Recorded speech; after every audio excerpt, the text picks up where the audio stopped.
Alright, let's, I guess since we're still here, might as well start at the next, I'll see what this Rose and Musket thing is.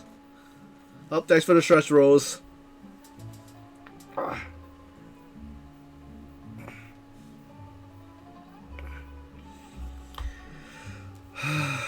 let's see. Is this an event? Rose and Musket. Alright, that's where we unlock. Okay. Alright, good thing there's a waypoint right next to it.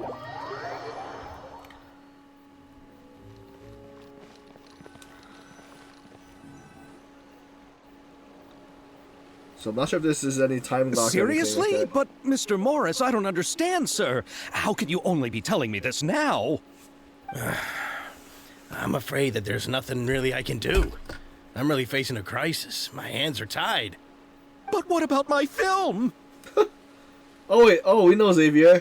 Well, I'm afraid you'll have to come up with something on your own. Take it from me. Sometimes you just have to let things go. Same goes for this film festival.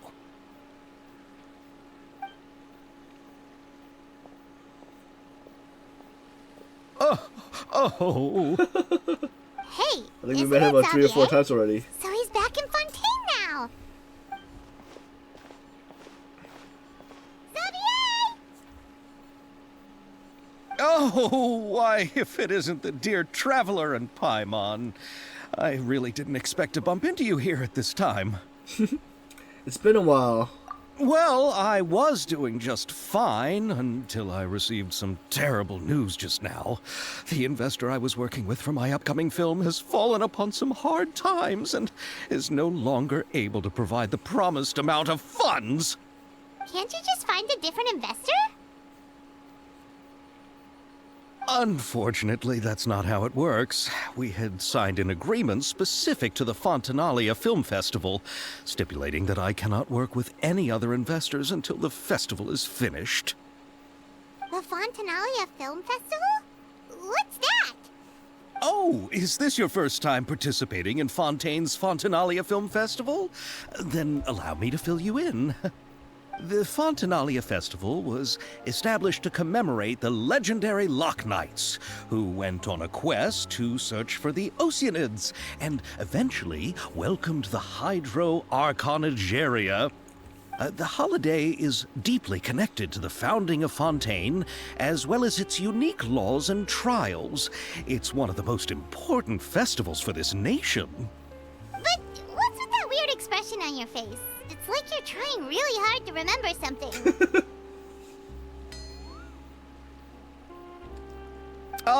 I was just trying to recall the exact description from the books, in order to avoid any unnecessary arguments over semantics. I usually try to recite things straight from the source. Well, either way, Paimon thinks she gets it now. It's just like the Windbloom Festival in Mondstadt, and the Lantern Rite in Lille. Yes, those are festivals of a similar variety. Who doesn't like a good festival? And just like those of other nations, Fontaine will hold a plethora of events around this time each year. To commemorate the Loch Knights, people will imitate them by putting on special costumes, raising golden cups, and going door to door asking for pure water. But a few years ago, I know I've seen Lady 2 people that Farina have like started the to find gun the as whole a idea a little drab, and so decided to change the part about pure water to sweets. That really doesn't surprise Paimon at all. The whole thing seems more akin to a carnival now, and it's quite popular among the kids. Every year you can hear a bunch of them saying, "Trial or treat." Oh, that sounds pretty trick fun. or treat? But how does that connect back to the film festival you mentioned? Ah, yes, it appears I've strayed off topic. I just got too excited after seeing you. Let me get back to the point. The Fontanalia Film Festival is an event proposed by the Fontaine Film Association this year. Now that film technology has matured as a medium, it's the perfect time to introduce more people to the art form. During this time, people may submit films to be evaluated, and the entry with the highest score will be given the Farina Award by the association. Similar to like the book contest in the What award? The Farina Award! You know, after the Hydro Archon. They coined it while Lady Farina was still in power, but even though things have changed, no one has made any motion to update the name. Perhaps everyone still thinks of it as a pretty appropriate name. Even though she isn't the Hydro Archon any longer, Lady Farina is still Fontaine's superstar. Anyone with eyes can see the way she shines on the stage. Farina in this story too. Guess the name does work pretty well when you put it that way. Oh, but who would have guessed there'd be an issue with the funding? How will I ever explain this to Miss Chiori? Not to say all the other actors who traveled all the way here from Inazuma. Chiori? Sounds familiar. Where have we heard that name before? She runs the clothing store in the court of Fontaine. Yes, that's her. I asked her to oversee the event's art direction, including the design of the actors' costumes and appearances. Oh, Paimon remembers now. Navia said that her clothes were designed by Chiori, and Kirara's outfit too. How to describe her? Well, she tends to be pretty direct and can be very forceful when it comes to dealing with people. The fashion world in Fontaine has dubbed her the Thundering Seamstress. Her remarkable designs have led many Fontainians to become very interested in Inazuma. Area. Anyway, Chiori is acquainted with all the actors I've invited from Inazuma. Without her help, I don't think I would have been able to get such an international cast for the film. She really is a kind soul. Who are the actors from Inazuma? Do we know them? Why don't the two of you accompany me to the Aquabus station to welcome them? How many people are we welcoming? Judging from the time, the Aquabus should be arriving shortly. Chiori will be waiting to meet you there as well. Rose and Musket, Act 1. The cracks of mustard breaking the silence.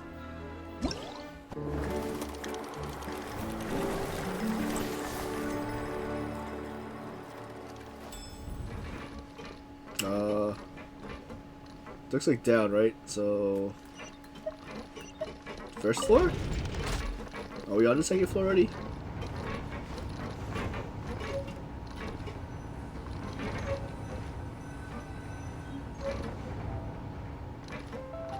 Oh, so second floor, huh?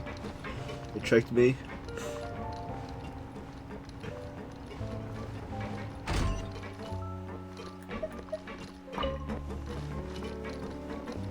Better be the second floor.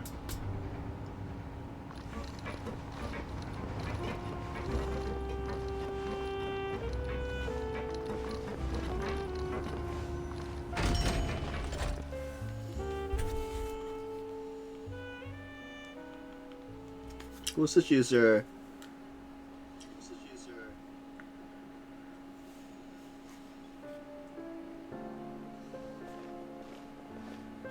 Miss Chiori?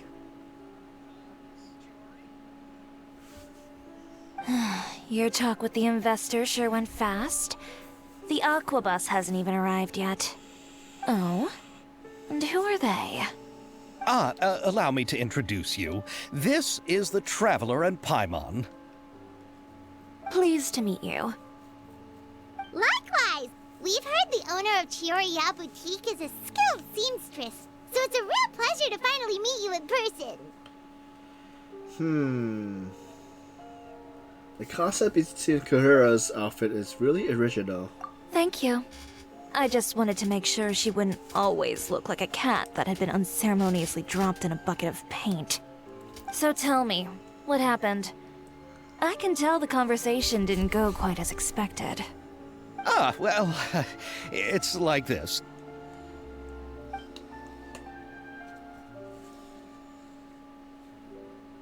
Ugh. I know, Chiori, you don't have to say it. You did remind me that this investor was a little bit sketchy. Yes, there's no doubt about that. But how could I pass it up? He offered me twice as much as the others. And therein lies the problem. Yes, but just put yourself in my shoes. After obtaining such an excellent script, it's only natural that I would want to make the most of the film. The budgets that the others had proposed were nowhere near enough. It's difficult to find someone willing to front such a large amount of mora, so... Don't Don't be sad, Xavier. We might be able to help scrounge up some more together for you. Oh, thank you, Paimon. That means a lot to me. But the cost of the film is staggering. I'm afraid that any mora we can scrounge together in a short amount of time won't even be able to cover the actors' fees. We need to move on. What's happened has already happened, and there's no changing it. But now's not the time to give up. What? You're saying that you have a plan? No, that's not what I mean. I'm simply saying I wouldn't give up just yet. The actors I recommended aren't just after Mora after all.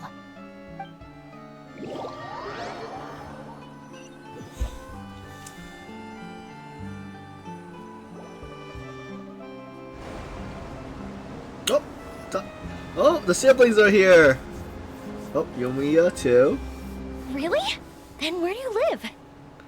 We Melusines live in Mercy Village. The only way to enter is from underwater. Oh, you must be pretty tired after work every day, right? I mean, you have to swim all that way just to go home. We are so thoughtful. But some Melusines choose to live in the Court of Fontaine because it's so much more convenient. This is our stop. Oh, we've arrived, but I haven't even finished chatting with Abel yet. I also enjoyed Abel's introductions to Fontaine along the way. Everything you described was so clear and detailed that we can't help but want to hear more. Thank you so much. I'm usually working here on the Sakura bus, so I hope I'll have the chance to see you again. There are still many more places I'd like to introduce to you.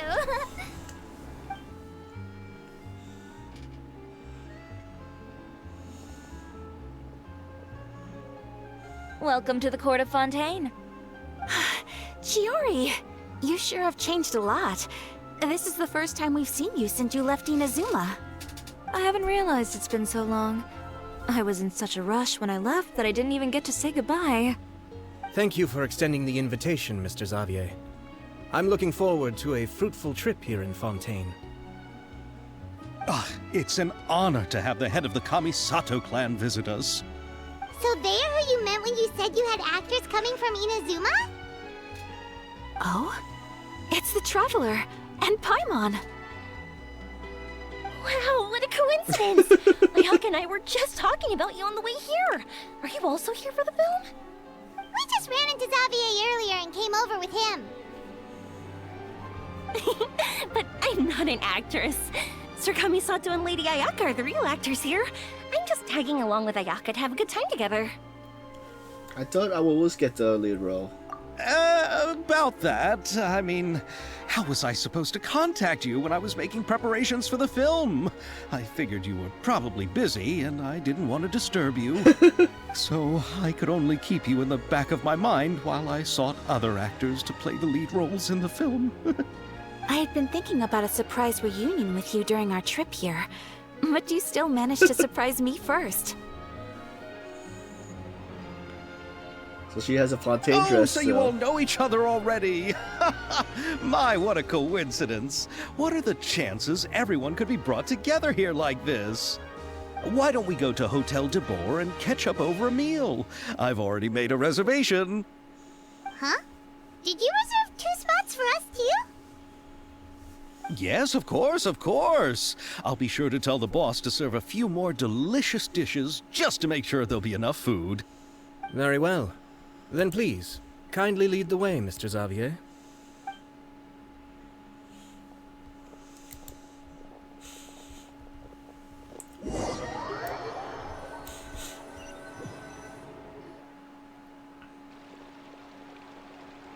Wow, the buildings in Fontaine are so tall.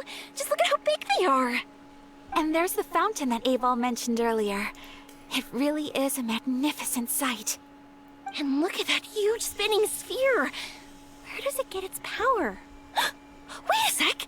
Could it be one of those clockwork mecha we've heard so much about?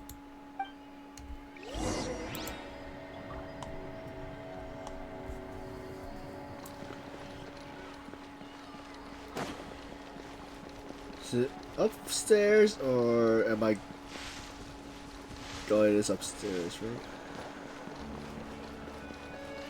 Okay.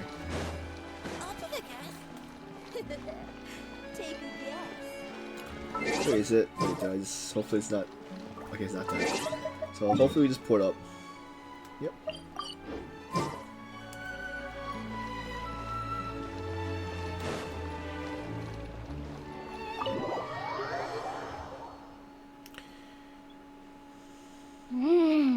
So this is what food from Fontaine is like. It sure is different from what we have in Inazuma. How should I describe it? It seems like you have to go through a lot more steps to make them. And the flavor has many layers too. Yes. When I first went to Inazuma, I actually thought the food there tasted a little too bland. It took some time for me to get used to it. Let's get back to the purpose of this trip for a moment, shall we? How have preparations for the film been coming along, Mr. Xavier? Well, I've already assembled most of the film crew. A lighting specialist, a prop manager, and a costume designer. I've also bought the copyrights from the novel's author. Oh, it's called The Two Musketeers, right? I read the script you sent me on the way here. The story is pretty good. Originally, I was planning to start filming as soon as Sir Kamisato and Lady Ayaka arrived in Fontaine, but I'm afraid I've run into a bit of a problem. What happened? Oh? What's your problem? What is it? It has to do with the film's investor, Mr. Morris. He suddenly informed me this morning that he's encountered some financial trouble and will be unable to release to me the amount of funding agreed upon. It's said that Fontaine's legal system is well developed. If he has violated the contract, then can't you simply take him to court over the matter? Well, I'm still more concerned about filming. Even if I were to take him to court, I'm afraid it would take months before the case could even be heard. Then, is there a way we could raise funds ourselves to solve the problem? I've considered that option too, but unfortunately, it's difficult to gather such a large amount of mora on such short notice. Besides, we have to consider the film festival's submission deadline. Mr. Xavier, if Ayaka and I were willing to perform for free, would that resolve the problem you are currently facing? What? No, out of the question. To have you come all this way just to act for free? Oh, no, that won't do. There's no need to worry, Mr. Xavier. My brother and I had actually intended to work for free after receiving your invitation. Inazuma has only recently reopened its borders, and needs to strengthen its relations and cultural ties with other nations. We didn't have many collaboration projects with Fontaine in the past, so we hoped this trip would serve as a good start for the future. Indeed. You could say that's the real reason why the Yashiro Commission agreed to come to Fontaine. I understand, but having you two act for free just doesn't seem right. Not at all. While we're officially here to conduct a cultural survey of sorts, we must express our sincerity if we want to establish formal cultural ties with your nation. This film will serve as proof of friendly cooperation and cultural exchange between Inazuma and Fontaine. It's my hope that the film can be finished and released as smoothly as possible. If you still don't feel comfortable with this arrangement, I would also be more than happy to be introduced to some other renowned individuals in Fontaine's literary and artistic circles. All right, I'll do as you say. Thank you so much. I'll make sure to cobble together enough mora now, even if it means selling my house, my camera, and every single family heirloom. Come on now, no need to go that far. I'll also help you out as a brand sponsor. You can say that we got our contribution from some personal friends. Me too! Even though I didn't bring much more to spend on this trip, it's still better than nothing. You are too kind, all of you. I really don't know how to... Ew. Alright, enough about that. Now that we have Xavier's savings, my support, and 2 leads who are willing to act for free, I think we will be able to make this happen. So, instead of Mora, you'll help with filming and production. Oh, but how can we help with that? We don't know much about making a film. Alright, Pull yourself together, Xavier. Tell us if there are still any open positions left among the crew. All right. Let me think. We still need a camera operator, a clapper loader, and someone to manage logistics. I originally wanted to personally serve as director, but I've been too busy working as the producer. So the positions of director and director's assistant will also need to be filled. Paimon knows what the director and the logistics support person do, but what's a clapper loader? The clapper loader is responsible for using the clapper board to record and organize the information of each shot when the camera operator begins shooting. The work requires both patience and careful attention to detail. A clapper board? Oh, you mean the thing they hold that goes clap whenever they start filming? Yes, that's right. Are Paimon's gonna pick that job? interested in that job? For sure! Paimon's always wanted to try that. All right, then you'll be our clapper loader. I can find someone from the store to help with logistics. What do you think, Xavier? Well, fine by me. As for our camera operator, I was thinking of letting the Traveler take the role. Oh, Why me? he's great when it comes to using a camera. Paimon can't even count how many things we've taken photos of during our journey. Yes, that's also what I was thinking. I noticed the Traveler had an eye for photography and composition when we worked together previously. I'm sure that's due to the traveler's journey across Devat and all the places they've seen. After so many adventures, using a camera must be second nature by now. What do you say, Traveler? Are you interested in the job? Lights, camera, action. Thank you. It really means a lot to me. Come on, friend. Let me give you a big warm hug. I'm good. I think we better get to work. So all that's left for us to find is a director and an assistant. Oh, me! I want to be the director's assistant. All we need to do is help the director, right? I can handle that. All right, then all we need is a director. Oh, all the well-known directors in Fontaine are probably also busy working we on get their own Charlotte? films Or these who days. else? I'm not sure Oh. who will have time to help. Farina. Oh, Farina helped out a theater troupe recently by serving as an artistic consultant. She could be a good director, right? Besides, it's not like she has anything else to do right now. Farina? Do you really think Lady Farina would be willing to help us with our humble project? Isn't that the name of Fontaine's Hydro Archon? My brother has already informed me about what happened here in Fontaine. Yep, that's her. She helped out a theater troupe not too long ago, and now she's taking up work as a director. Well, Oh, I saw that musical. Her performance was perfect, and the storyboards were also excellent. Don't let her former identity intimidate you. She's the best candidate we can think of right now. You'll never know until you give her a shot. fine. You're right, Shiori. I'll do anything for the sake of my film. Anything! Then I'll have to ask the Traveler and Paimon to show me the way to Lady Farina's residence. I just hope she'll agree to help. Do you need us to also come along? No, there's no need to trouble you with this. Besides, you've just arrived in Fontaine, and I'm sure there are many places you would like to visit. They want to visit Just Lady leave Farina. this task to me. It's part of my duties as the producer. Very well. Then we'll be waiting to hear the good news. I'll go with you. By the way, you might want to consider bringing a gift. And don't worry, we won't simply drop you off at Farina's place. We know Farina pretty well by now, so having some familiar faces there should help your chances. Besides, the whole thing was our idea in the first place. All right, then I'll start making preparations. As for the gift... Food? A gift for someone who was once seen as the Hydro Archon. I wonder what she would like. I recall that Lady Farina once fancied a clockwork ring, so perhaps I should get another exquisite clockwork contraption for her. Huh?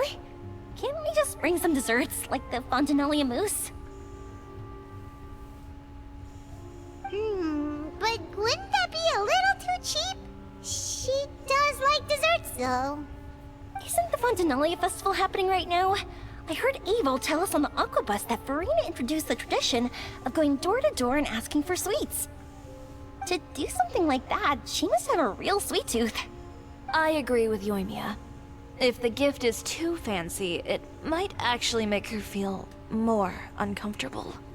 Alright then, let's go buy some Fontinalia mousse.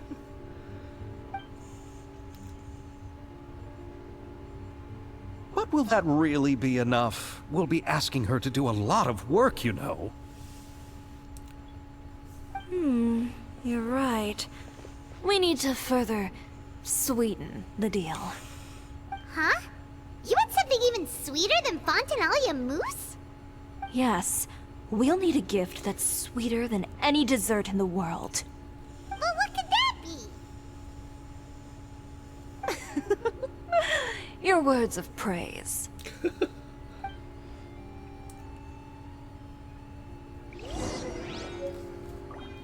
We got the mousse recipe. Can we learn it?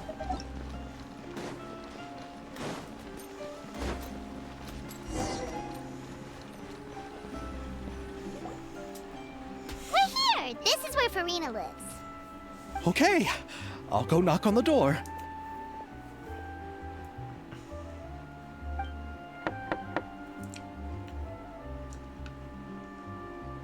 Anyone home?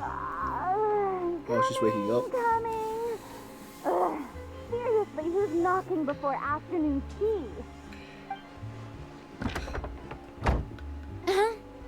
Who are you? Lady Farina, please allow me to introduce myself. I am Xavier, a film director. Xavier. Hello. Oh, is that the traveler in Paimon I see behind you? And who's this? I'm Chiori. Ah, the one from Chioria Boutique. Hello, hello. So, what are you all doing here? Do you need something? Did you just get up, Farina? It's already past noon, you know. Try to be nice, Paimon. Huh? Paimon means the weather is so nice in the afternoon and the sun is so warm. Just like how you make us feel. Sleeping in late is a really smart idea. No. I was just up late last night reading some novels. What does sleeping in have to do with the weather? This is a small gift we've prepared for you, Lady Farina. We hope you like it. No need to be so formal. I'm just a regular person like everyone else now. Oh, is this Fontinalia mousse? It's one of my favorites. That's great! So, actually, there's something we need your help with. Given your renowned passion and understanding of drama, I would like to ask that you serve as the director of our film crew. Oh, but didn't you just say that you're a director? Yes, but for this particular project, I'm mainly working as a producer. Besides, I'm sure that your understanding of the performing arts far surpasses my own, Lady Farina. Are the Traveler and Paimon also part of the film crew? Yep, we sure are. Paimon's the clapper loader and he's the camera operator. Camera operator? That can be a pretty technical job, and it directly affects the final quality of the film. Are you really up to it? I can show you if you like. No, I'm not questioning your abilities. It's just that I've never really seen you use a camera before. Maybe you can come up with a test for the Traveler and see for yourself. If he can satisfy you with his camera skills, then you'd have nothing to worry about and can join the team. What do you say? You sure are getting better at rolling with the situation, Paimon. Oh, I do wish to see how skilled the Traveler really is with a camera. Alright, how about this? We'll work with what we have. I'll give you some scenarios and see if your work is up to my standards. Whatever you say, Director Farina. Very good. It's essential for the camera operator to understand the director's vision. I'll make my decision after seeing your work. Are you ready? I have high standards, you know. Yep, I'm ready. Okay, grab the camera and I'll give you a scenario. Estelle is the boss of the Beaumont workshop and has always been proud of her forging machine, as it can not only precisely control strength of a temperature, but also takes no effort from the blacksmith. Let us film a promotion video for her workshop. Remember to emphasize the superiority of her forging machine. Alright, back to the blacksmith. Oh, we did this kind of game already. Alright, so...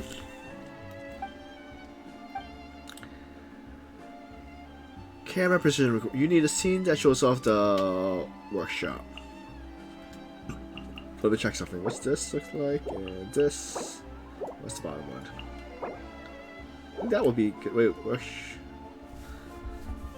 would that be the workshop? Well, let's do this one first. Located in the Cordon Fontaine. One is a weapon workshop that utilizes. But for some reason, I'm thinking it might be the this one in the top left one. You need a scene that shows off the forging machine at work. Come on, bottom. Okay. This machine can precisely control the force applied and the temperature, making it perfect working. Okay, so we don't have to choose anything since it gives us choice. You need a scene that shows off the emphasis of Estelle work relax. Okay. You need a scene that shows off the weapon arranged in the box produced by the Beaumont workshop. Weapons. So cake. What's this one look like? I don't see any weapons. Oh, box. Okay. Need a scene that shows off the Beaumont workshop. Wait.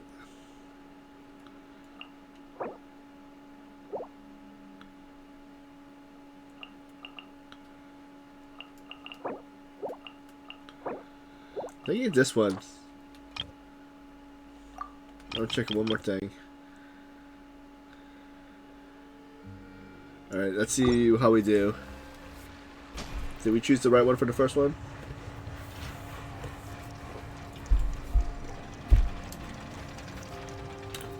So I guess wrong.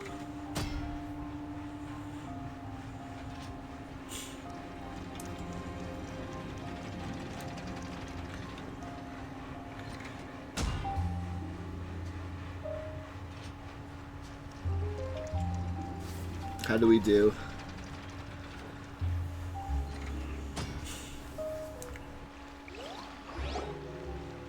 Oh, it appears that you have more skill than I thought.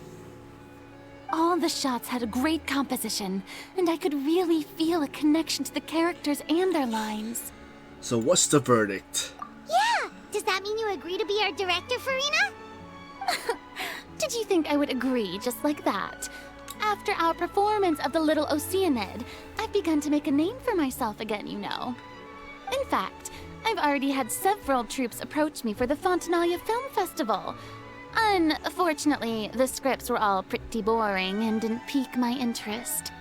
If others were to find out I agreed to work with you so easily, then, well... Hey, but didn't we have a deal?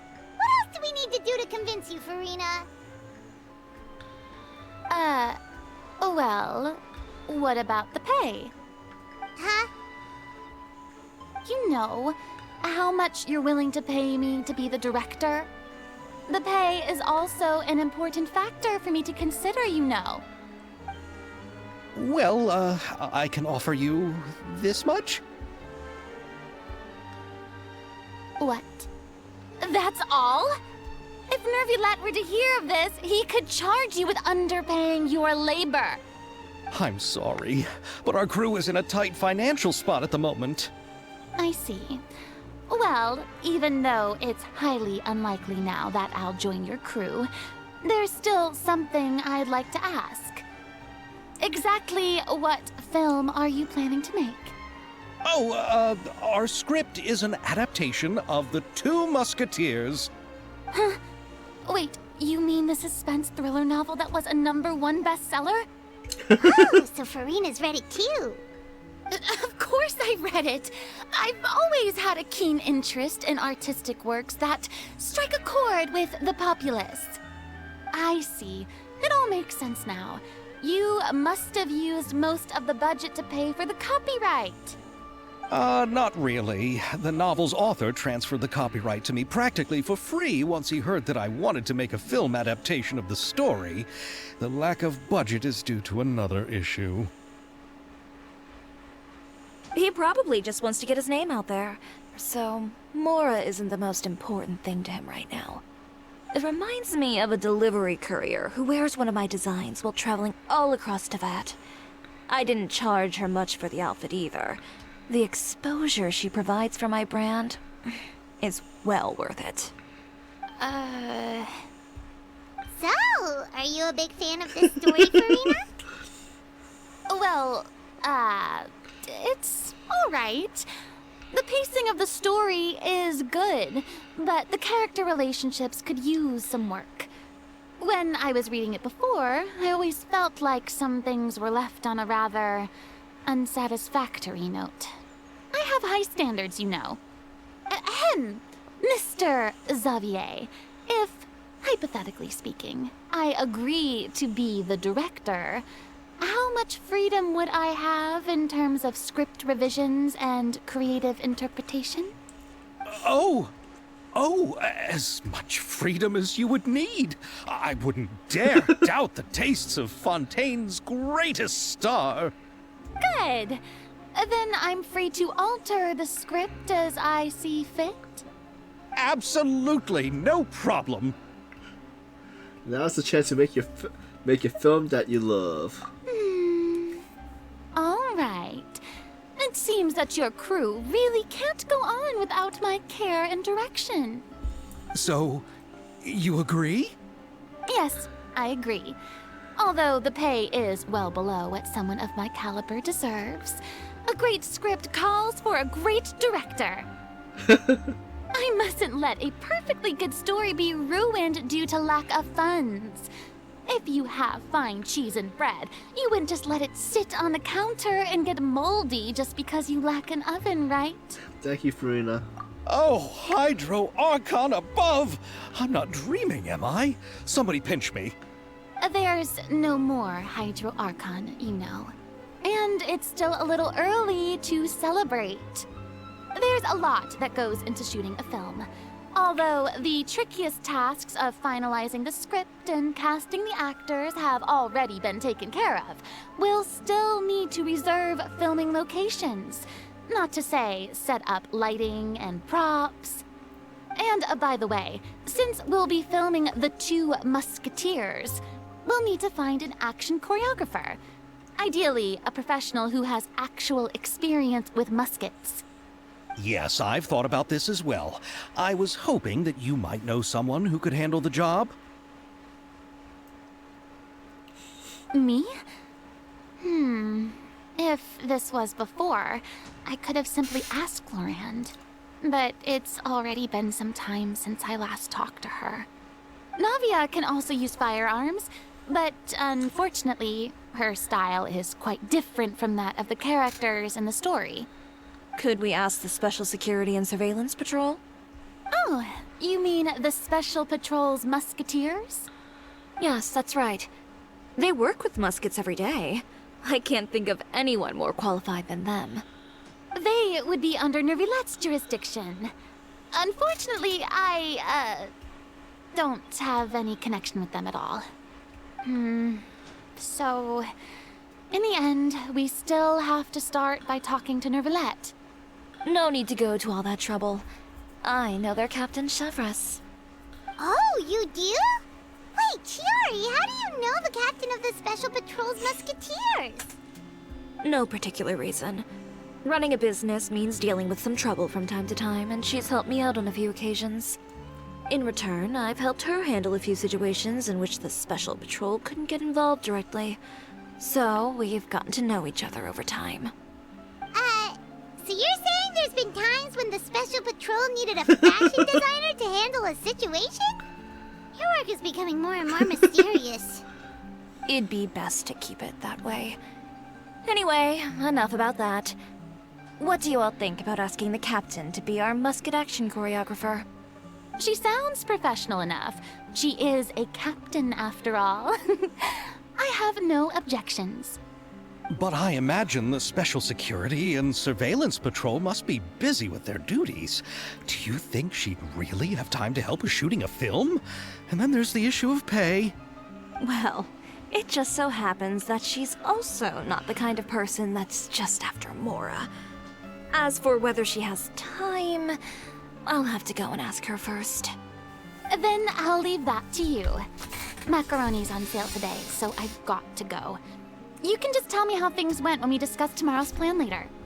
No problem. Having Farina join feels like a big boost to our team. Of course. Just wait until the day of our premiere. You'll witness the true power of my name in these lands. You'll be so glad I agreed to help. I can guarantee that even the standing tickets will be sold out.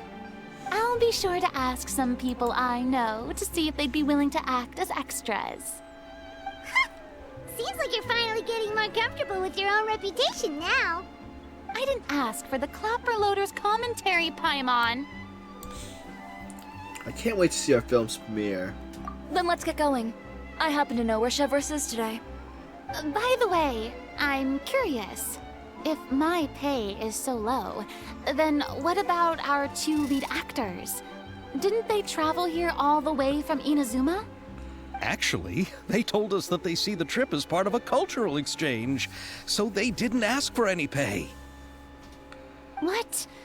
So is every person in Tevat who doesn't want money gathered here to shoot this film? Don't tell me Chiori isn't being paid either. I already knew Xavier from before, and he's also agreed to give my brand some good exposure. It seems the gods have really smiled upon you, Xavier. And that certainly doesn't include me, mind you. Wait, so doesn't Cheerios just say Xavier, not Xavier? Or did I just mishear them?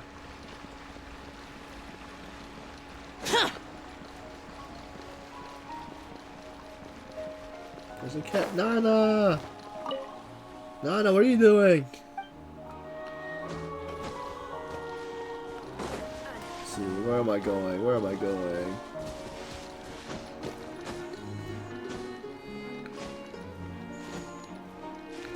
Wait, can I just put over? I mean, that might be easier. Yeah, let's put over. Looks like.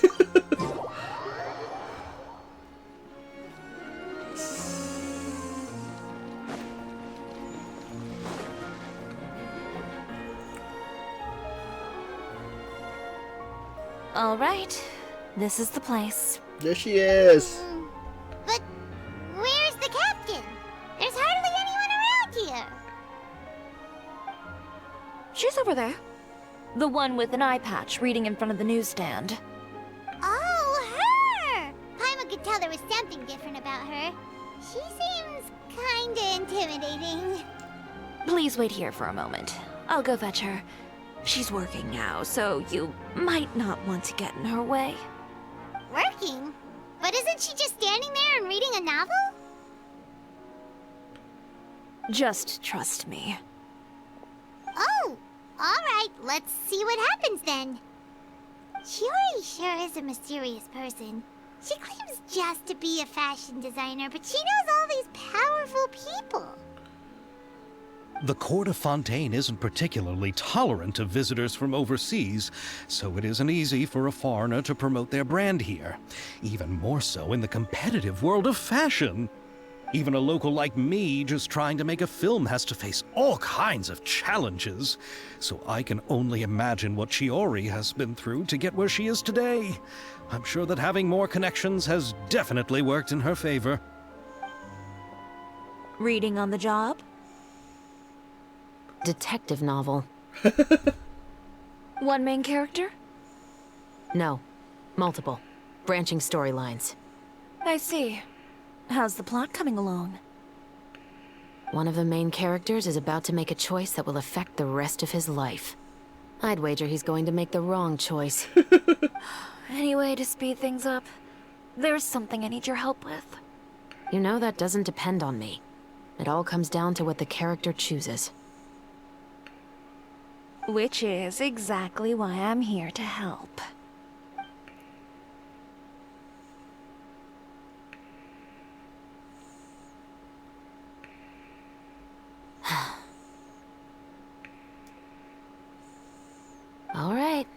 appears he made the wrong choice in the end.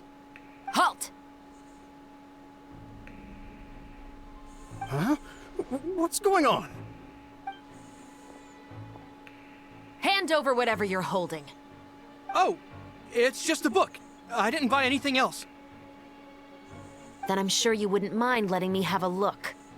Excuse me, officer. I don't mind you standing around here, not purchasing anything, but I'd prefer if you didn't disturb my customers. It's bad for business, you know. Don't give me that act. You won't be able to get off so easily either. I am Chevraz, captain of Fontaine's Special Security and Surveillance Patrol. I will say this one last time. Hand over whatever you're holding at once. And before you do anything unwise, let me remind you that I'll have you on the ground before you can even think about making a run for it. All right. I'll give it to you. But please let me say something first. If there's any contraband in that book, then the shopkeeper here is the one who slipped it in. I don't have anything to do with this. Why, you trying to leave me on the hook, huh? You were the one who said you wanted it. Save it for the interrogation room. Take them away, Letelier.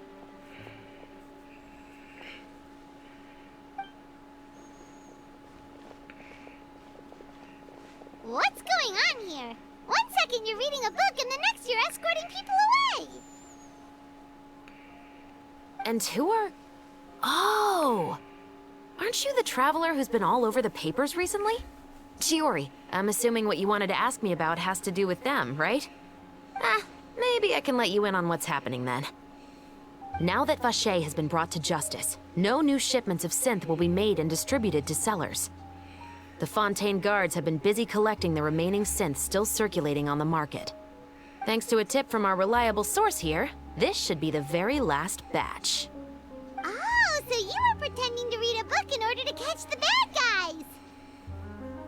Oh, I'm not sure why the bad guys do anything. But this is a security guard. And this is the Buy them. and Xavier. Hey, I'm Chevraz. You probably already heard me introduce myself, so I won't bother repeating it. Why didn't you arrest them immediately?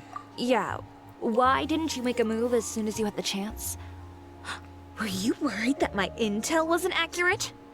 No, I wanted to see if the shopkeeper would turn himself in first. All he had to do was come up to me and say that he didn't know where the synth had come from. If he did that, then I wouldn't have had to press charges on him. He had the whole day to turn the synth over to Chevraz. But instead, the moment I came up and blocked Chevraz's line of sight, he took the opportunity to sell it off. Yep, he made the wrong choice, even though the right choice was right there in front of him. Oh, so that's what she was helping But her you with. knew they wouldn't make the right choice. Yeah, I knew. I was just hoping I'd be wrong for once. Enough about that, though. What did you want to ask me about? Oh, you see, it's like this.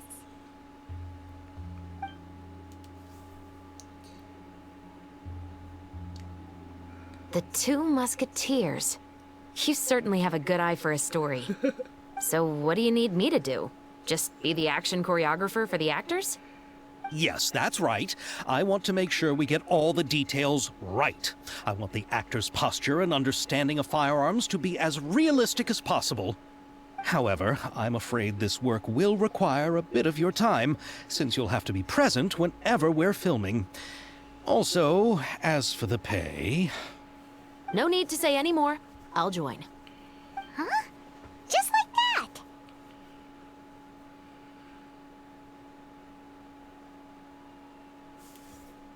Really? You're willing to help us with our humble film project? Sure, it's no big deal. As I said, we've wrapped up our investigation here, so I don't have any other tasks on my plate for the moment. Besides, I personally really like this novel. I even have the collector's edition at home. Stories where justice prevails over evil never get old for me. Then we've got a deal? Yes, I'll see you on set tomorrow. Oh my! I can hardly believe it! I should tell Lady Farina immediately. Oh, and I must tell the prop manager and lighting technician to get everything ready. We start filming tomorrow! Come Calm down, Xavier. The film is going to take more than just a day to finish. Still, I should also head back now and start preparing the actors' costumes and makeup. Alright, guess that's it for today then. Traveler, Paimon, please stay for a moment. I have something to tell you. Then I'll take Xavier back. Poor thing. He's so excited that he can't even walk straight anymore. I don't want to spend our first day fishing our producer out of the fountain. See you tomorrow. Yep, see you tomorrow.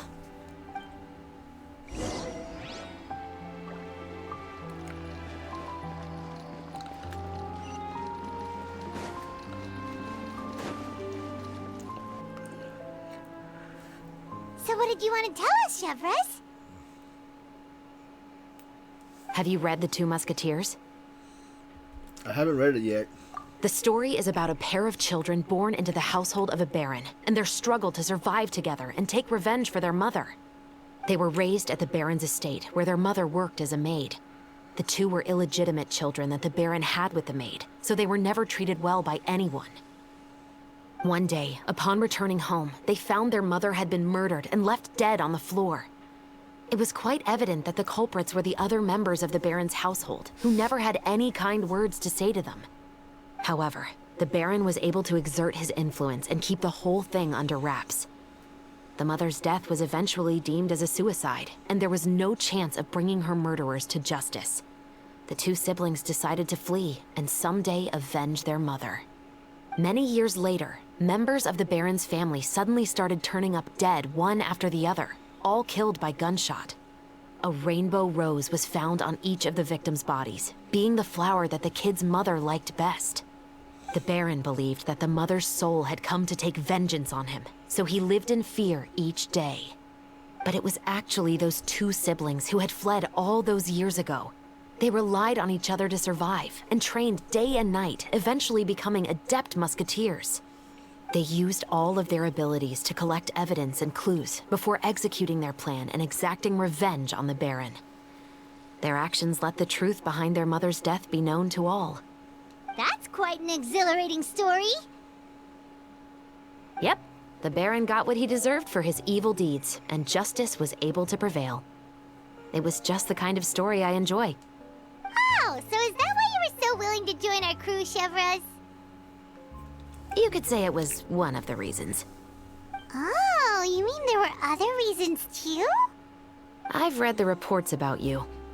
Whether it was at the trials or when you lent your hand to resolve our nation's crisis, you've shown that you've got a strong sense of justice, as well as a great mind for deductions.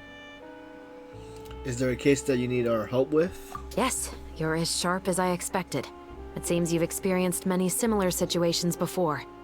There's been a recent murder case involving Muskets. The perpetrator's methods appear to be very similar to what is described in the novel. Huh, really? But Paimon didn't see anything about that in today's papers. The Marechaussee Phantom hasn't yet released any information to the public because the investigation is currently at a standstill. The murderer is extremely cautious. A murder involving firearms? But not that many people use those in Fontaine, right? Could it be someone from your platoon? Impossible. We perform a routine inspection of our firearms and ammo reserves every day. If one of the weapons had been fired, it would stick out like a sore thumb. Besides, I trust the members of my platoon. However... Well, that's all I can disclose about the case today. Huh? What do you mean? I hope you all can go back and get some shut-eye. You can decide tomorrow whether or not you'd like to join the investigation with me. I'm aware this might not be the ideal time to add more to your plate, but the more capable people we have, the better the chances that justice will prevail. Can someone from the Special Patrol help you investigate? Carrying out investigations isn't actually supposed to be our responsibility. Our job is to apprehend the perpetrators. Finding them is really up to the Marechaussee Phantom. You could say I'm taking part in the investigation out of personal interest. I don't want people to see Muskets in a negative way, and also, I'm concerned about the similarity between the crimes and the story. You mean they might be connected somehow? I suspect so. Just to make myself clear, this is not an order, nor is it a deal of any kind. It's a request, nothing more. If you two have any interest in the case after we finish filming tomorrow and are willing to assist me, then I would be most grateful. What do you think, Traveler? Let's give it some thought tomorrow. Yeah, you're right. Paimon's getting a little tired too. We've really been hustling all day. You'd better head back and get some rest. It's good to keep a calm mind, especially when you're about to make an important decision. Otherwise, when the moment comes, you might end up like that shopkeeper and not even realize that the right choice is right there in front of you. Oh, Act 1, start. But we're gonna end.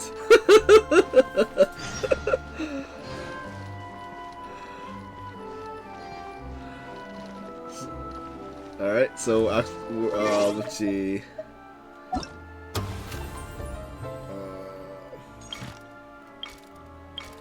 So we finished the first part, and then we just had to Act 1 start. So we're gonna see who. Well, we're gonna end for today. We'll continue on continuing with Roses and Muskets.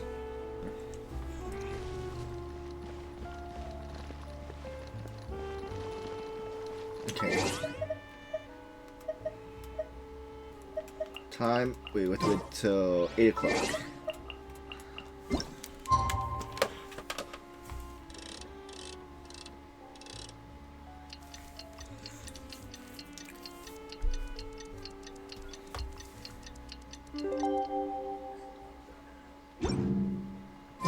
It's finally time to meet up with everyone. Paimon even dreamt of making the film last night. If Paimon remembers right, we're meeting at Hotel de Boer. Let's get going. Not sure why the headset's not picking me up. So let me check something. Where's headset? Reduced to just standing around. Oh wait, that's How absurd.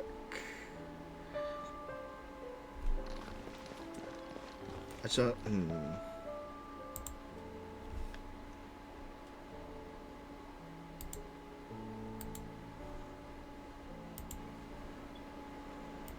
gonna test something first before I test something first. Alright, so it didn't work. So I had the echoes. Alright, so we'll just continue on without thing. So we're able to hear the audio okay. Hotel de Boer.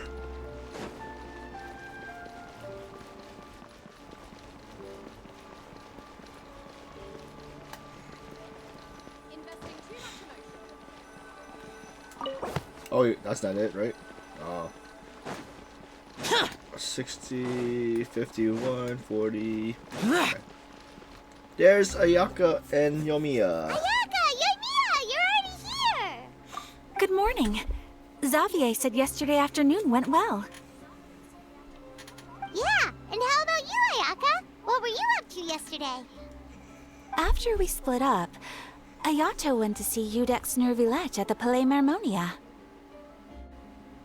I was originally thinking of going with him, but he said he could manage it himself. He told me to go see the sights around Fontaine and to enjoy the local culture. So I rode the aqua bus with Yoimiya and visited the opera house on Aranias Island. Yeah, you wouldn't believe what we saw there! 2 mechanical puppets that were dancing together! You've already seen them, right? The Dirge of Copalia. Yeah, those two! Amazing, aren't they? We sat and watched for quite a while. It was mesmerizing. Like we could keep watching them forever. Oh, it was the same for us the first time we saw them too. Afterwards, we went swimming at the beach! Well, diving, to be exact. It was the first time I ever breathed underwater! I held Ayaka's hand and we counted down together. 3, 2, 1, and then splash! We were beneath the waves.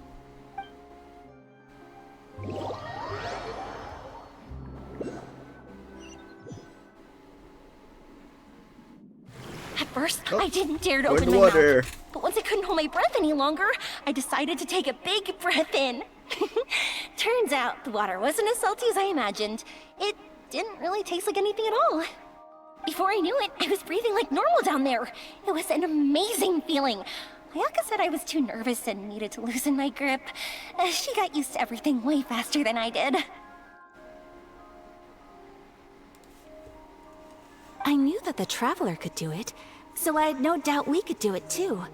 That helped me feel at ease as soon as we dove in. The underwater world in Fontaine truly is beautiful. I love seeing the Romaritime flowers blossoming underwater, like little candles lighting up the streets at night. Yeah, and there were so many creatures that we've never seen in Inazuma. Like those fish that shimmer like a sword blade. Whoosh! Oh, and those big fish that call when they see people. Ooh. Oh, you mean Hunter's Rays and Blubber Beasts. I just love the name Blubber Beast. Just wait till Pops and the others hear about this. They probably won't believe a word I say.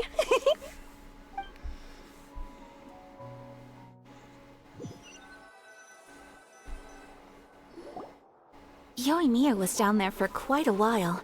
It was dark before we finally rode the aquabus back to the city. I figured she'd want to sleep in today. Yeah, even I was worried that I wouldn't be able to get up. I still felt like I was drifting in the waves when I went to sleep last night. But as soon as I woke up today, I remembered that we'd all be shooting a film together, and I was ready to go. Speaking of the film, where's everybody else? My brother and Xavier were speaking to the restaurant owner about using the place as a filming location. They should be here soon. As for the others, We're here. Please excuse my tardiness. I just finished the Special Patrol's 6-mile morning jog. Wait, 6 miles? I'm so tired. I heard you all chatting, so I decided to come down. I sure could use some of that endless energy everyone else has. good morning, everyone. Morning. Can someone fetch me a cup of coffee? More milk, hold the sugar. Sure, I'd be happy to do that for you. No, you can't go anywhere. Please, have a seat over here so I can get started on your makeup. The last thing I want is coffee stains on my costumes. I can get the coffee. It's the perfect job for an assistant.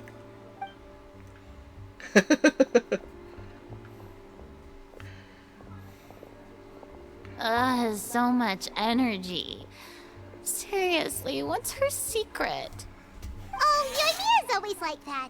But you sure look exhausted, Farina.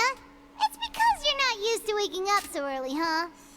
Of course not. I spent the whole night reading the novel from cover to cover, marking sections that either need to be omitted or adapted. Wow, Paimon didn't expect you to be so thorough. Well, I was the biggest star in all of Fontaine after all. It takes more than just a pretty face to earn a reputation like that. I know how to get serious when the situation calls for it. I went all out when I was acting as an Archon, so why wouldn't I do the same for my own life? Here's your coffee, Director Farina.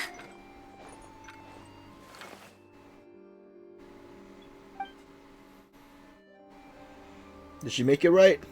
Oh, thank you. The sound of being called director and the aroma of coffee feels almost as refreshing as hearing the birds chirping in the morning. It seems everyone has managed to arrive on time. We've reached an agreement with the restaurant owner.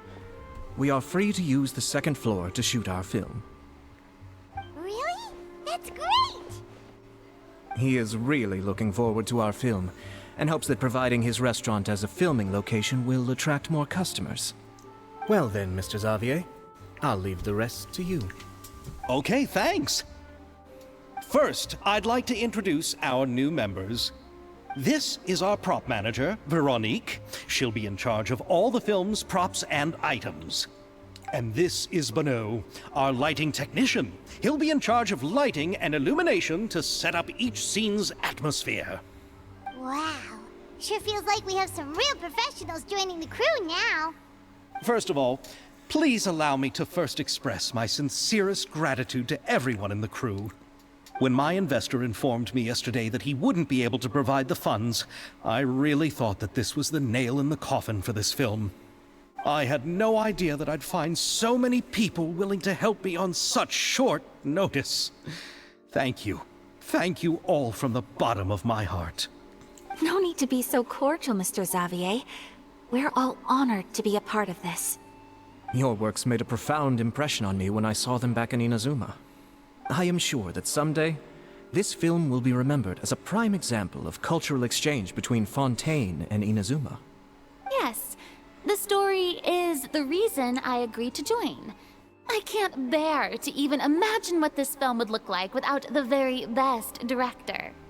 Anyway, I would like to make a promise to everyone that as the producer of this film, I'll do whatever I can to ensure that everything goes as smoothly as possible. This is not just my film. It also embodies the thoughts and feelings of every person here, as well as the endless effort we are about to pour into it. So, without further ado, the Two Musketeers will officially begin filming now! You may take it from here, Director Farina. All right. Listen up, everyone.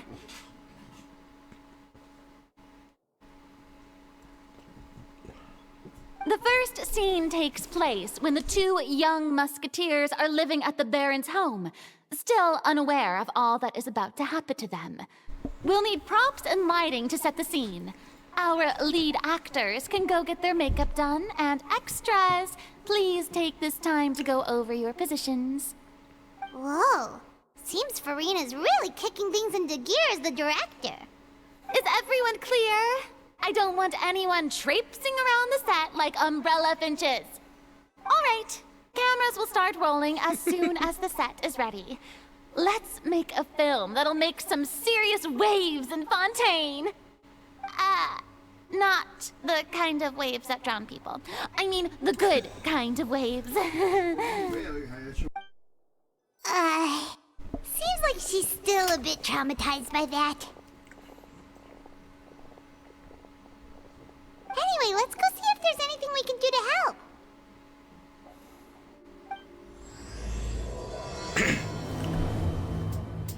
Act 2 start. Look for people who needs assistance. Shirley and Yomiya. Let's go, Yomiya. Doing lighting? How about here? A little more to the left. You got it. Hey, Yoimiya, do you need a hand? No, I'm fine.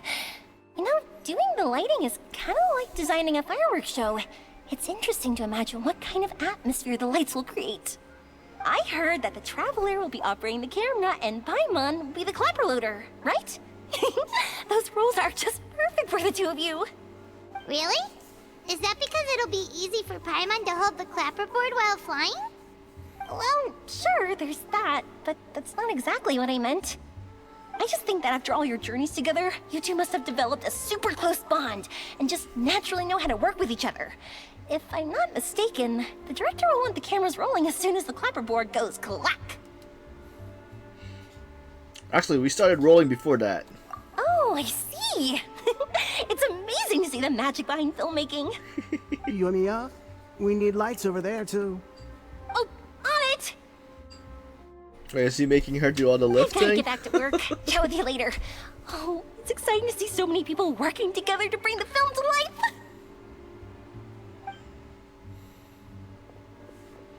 Seems like Yoimiya's really getting into it. But she was right. We do have a super close bond, don't we? Of course. Paimon's really happy to hear that.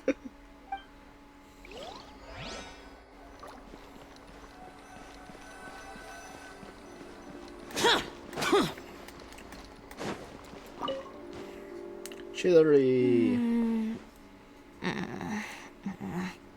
Ayaka has mentioned you to me before. She said that you two were great friends when you were kids. No talking. I'm thinking about how to do your eyeshadow. Ah, yes. To help me really look the part. To achieve a more young and naive look for this scene. Are you saying the wrinkles around my eyes are too deep?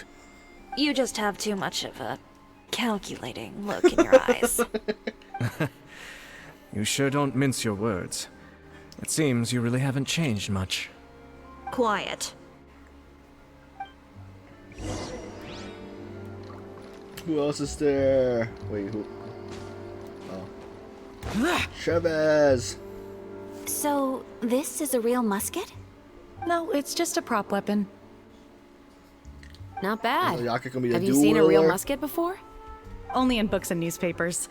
I made this one based on the relative shape and proportions I saw in reference images. When we're filming, some special gunpowder will be applied around the muzzle, which will help create the flash and smoke effects of a real gun being fired.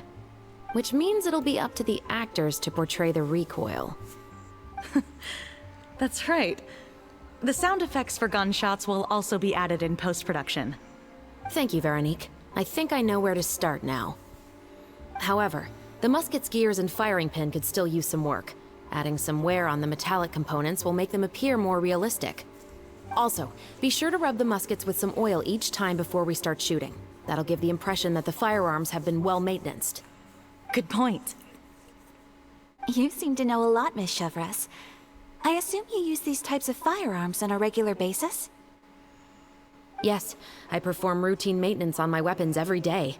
Just like we as people need to eat and sleep, muskets need to be cleaned and maintained.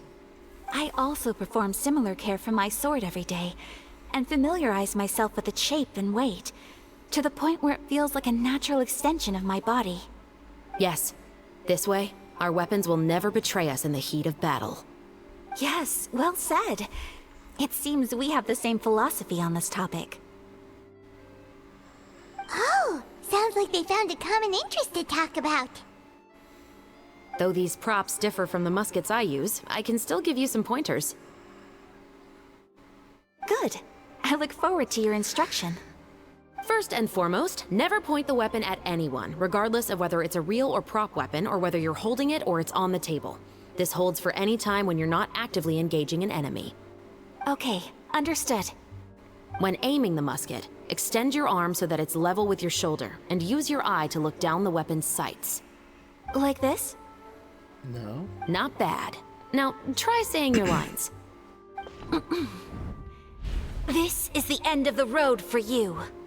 Good. Now turn your body a little. That way, you'll give your enemy less of a target to work with.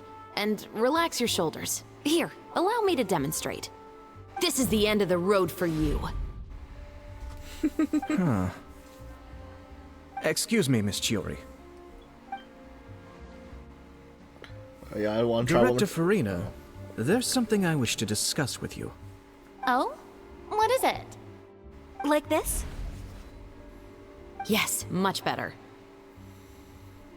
What do you think? I do see your point. But are you sure you wish to do this? I believe it would be most fitting. Well, if you insist. All right, I understand. Miss Ayaka, Miss Chevres, could the two of you please come over here? Huh?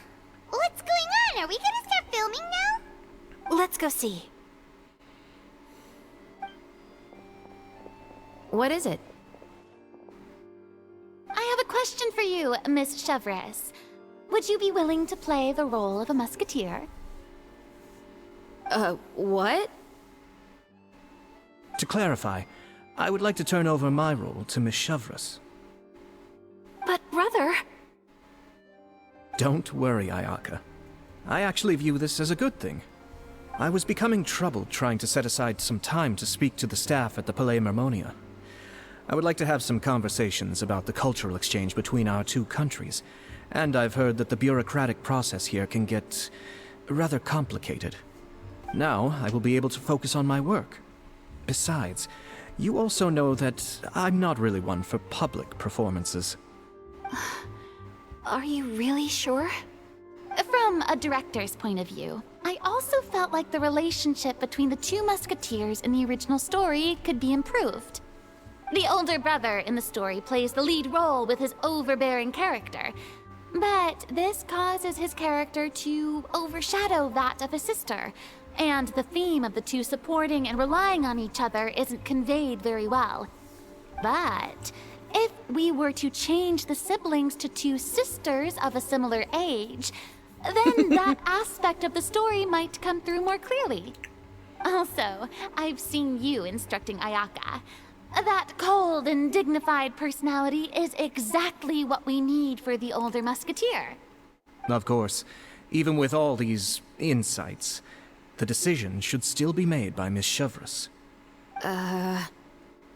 You can do it! mentioned that she really likes the story, right? Paimon bets that she'll take the role. But she still has to prioritize her work. All right, I'll take the role. Good. It's decided then. I'll get started on making edits to the script. We'll also need to make some immediate adjustments to the lighting, props, and costumes. I have a feeling that our adaptation will be even better than the original story. You're doing a great favor for me, Miss Chevreuse. You have my gratitude. Don't mention it. I like this character, so if anything, I should be the one thanking you. Well, since my brother is the one who brought up the idea, I suppose there's no need to worry. Let's go, Miss Chevreuse. I look forward to working with you. Please, just call me Chevreuse.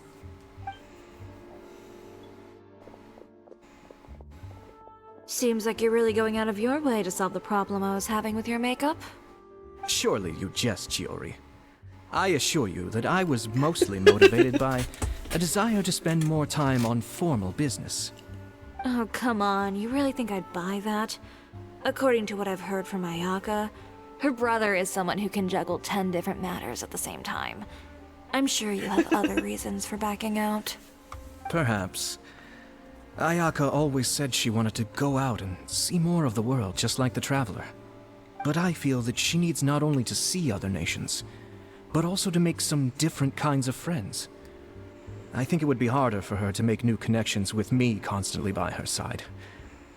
I would like to give her some space. Alright, go on. Spoil her some more. Ayato, it's too bad you're stepping down from the role. Paimon really wanted to see you act as a musketeer. This is justice. No need to poke fun at me. I'd wager that you also felt that I wasn't the best candidate for the role. It's a little hard for Paimon to imagine you saying those lines. So, are you going back to work now? Yes. I've made an appointment to meet some people from the Palais Mermonia. Now, I will have some more time to prepare. Traveler, get the camera ready. Paimon, get the clapperboard.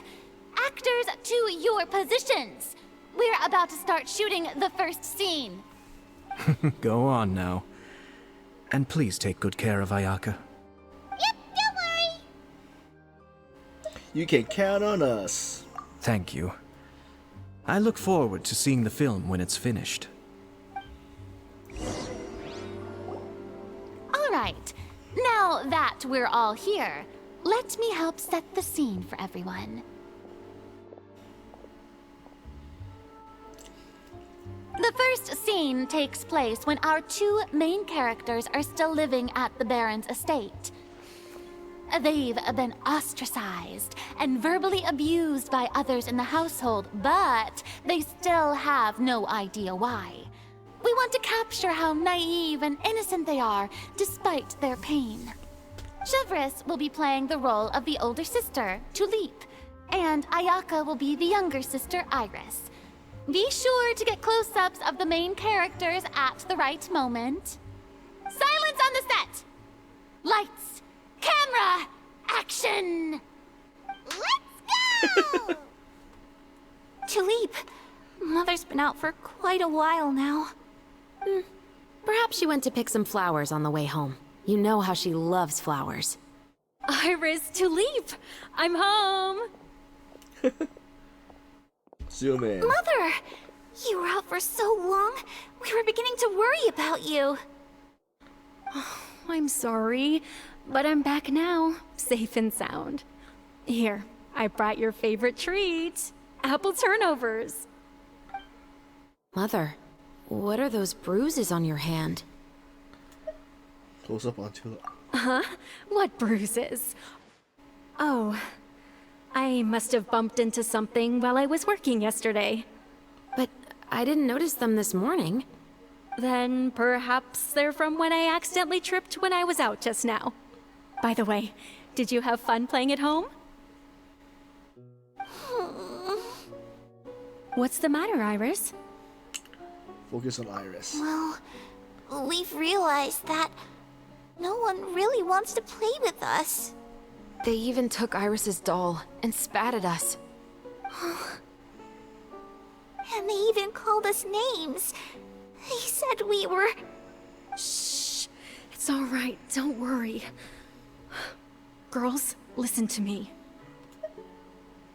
It doesn't matter what anyone says. Don't listen to them. No one can define you with such words. You both have wonderful lives ahead of you. Just like your names. You will both blossom like beautiful flowers. Maybe your time to blossom hasn't quite come yet. But one day, you two will bloom more beautifully than anything else. Don't let the soil you're in now ruin your future beauty. Understand? My dear daughters. And cut! 3D kid? Not bad. The actor's emotions were all on point. Let's keep that take. Also, if our clapper loader could avoid shouting at the start of the scene next time. Oh, got it. Great. I was a little worried that my nerves would get the better of me. What about you, Chevros?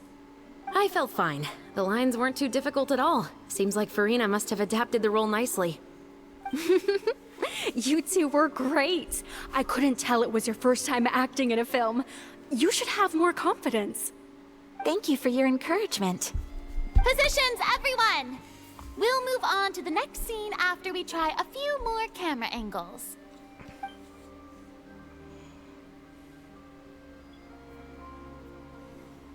This scene is when our two characters return home, only to discover their mother has been murdered. Ready? Lights! Camera! Action! Mother, we're back! Mother?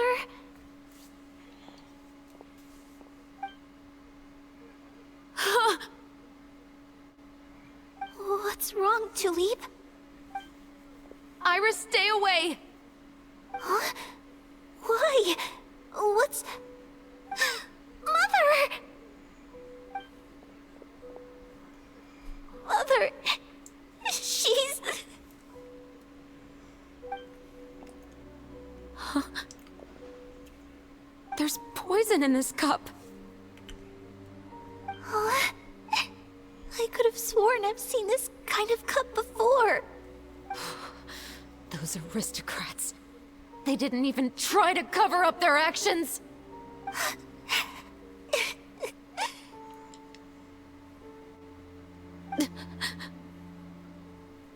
Iris, we need to leave this place. Leave?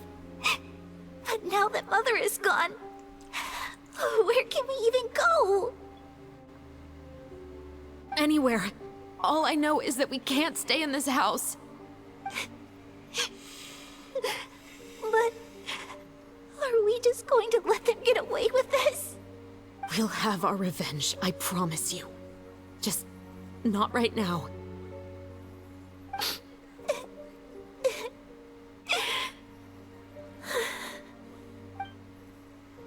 Come on, let's go. No, wait. We can't just leave Mother here like this. At least let me leave this rose with her. That's why we went out in the first place. To buy her this flower. All right. Goodbye, Mother. We'll avenge you. Someday. And cut! Beautiful! Great performance! Oh my, you're so amazing, Ayaka! And were those real tears I saw? How did you do it? I was surprised too. Thank you for the kind compliments. Actually, as soon as Director Farina said action, I told myself not to think about anything. I just felt the weight of the moment and became the character. It's quite similar to practicing the art of the sword.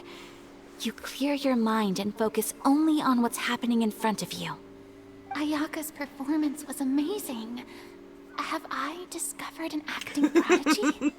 Pipe down, everyone! We need to move on to the next scene!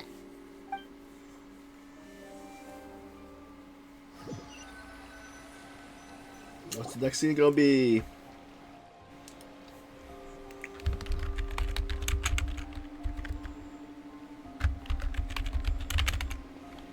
Huh? Are we done already? But Paimon wants to keep playing with the clapperboard. How do you feel, Traveler? Is your arm sore from holding the camera all day? It was a lot of fun. Good work, you two. You too, Shivers. You were quite the actress today. I've read this novel many times before. I have a good grasp of my character's mindset. Anyway, do you remember my request from yesterday? Oh, right! We were having so much fun that Paimon nearly forgot! You have a case where the murders seem really similar to the cases in the novel, right? So, how are they similar exactly? In the story, the main characters grow up to become two musketeers, always using their guns to carry out their revenge. And on each of the victims, they place a rainbow rose as a signal that they've returned. There were rainbow roses in your case too? Yes, that's correct. We found rainbow roses just like in the novel. Seems like you're connecting the dots now. Oh, that does sound pretty concerning. Especially after seeing the script today. Oh, now Paimon can't stop wondering what kind of ulterior motive the murderer might have. What do you think, Traveler? You're smart. Paimon wants to hear your thoughts. Then I think we could join the case. Good. On behalf of Fontaine's Special Security and Surveillance Patrol, thank you for your dedication to justice. There's no time to lose. We should start investigating right away. Follow me. Huh? Right now? Well, we just got done filming all day. Paimon's so tired. The most valuable intel always comes after nightfall. They are like small, remote islands in the middle of the sea. If you don't stay vigilant, you will pass right by them in the fog. That's how one of my favorite books always puts it, at least. So, where are we going right now? Let's start by checking out some workshops that sell mechanical components. If the culprit is making their own weapons, it's very likely that they'll visit those sort of places. Quest is short of long failed. Okay, how do I check if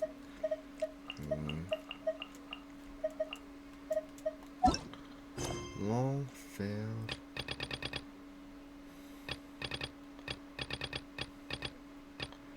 Wait, but how do I know which quest? Oh, there it is. Alright. Where are we? We're there. This is, I think this should be the location. Alright, hopefully this is short thing like the blacksmith thing.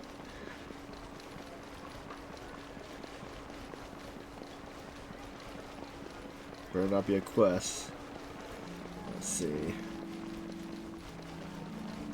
Charlotte! Huh? Isn't that Charlotte? What could she want with Lapine Pauline? Pretty please with the cherry on top, Charlotte. Journalist extraordinaire. Please tell me you're joking. I read that a gang of criminals tricked the Gardamex by disguising themselves as blubber beasts. It's true, isn't it? It has to be. I've invested all my savings into graph adversarial technology and even taken out a sizable bank loan. I'm begging you like the beggiest beggar in all of begdom.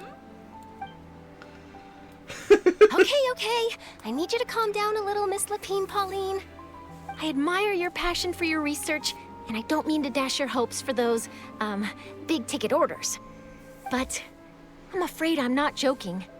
The Blubber Beast incident was a short story mailed to us by an anonymous amateur author, written in the style of a true story. Short story? Oh, Paimon sees what happened here. Sounds like the report Lapine Pauline read in the Steambird wasn't in the news section after all. Funnily enough, I actually remember being in a meeting where the editing team was debating the potential risk of misleading the public with this story. They even went to Maison Gardiennage for advice. But to our surprise, they fully supported us printing it. They figured that the false intel would be a great way to dupe potential criminals into wearing ridiculous costumes when breaking the law. In truth, Gardamex are extremely sophisticated in their capabilities. They can identify criminals just as reliably as the best human guards, so a crude disguise isn't gonna get you far. If anything, it'll just make you stand out all the more. Since we ran that story, the Maison Gardiennage has made a slew of arrests, including, one phantom blubber beast, a titanic red-crowned finch, and a specter man. So I knew this story had helped out law enforcement, but this is the first time I'm learning of an innocent citizen being deceived by it, and investing so much mora for nothing.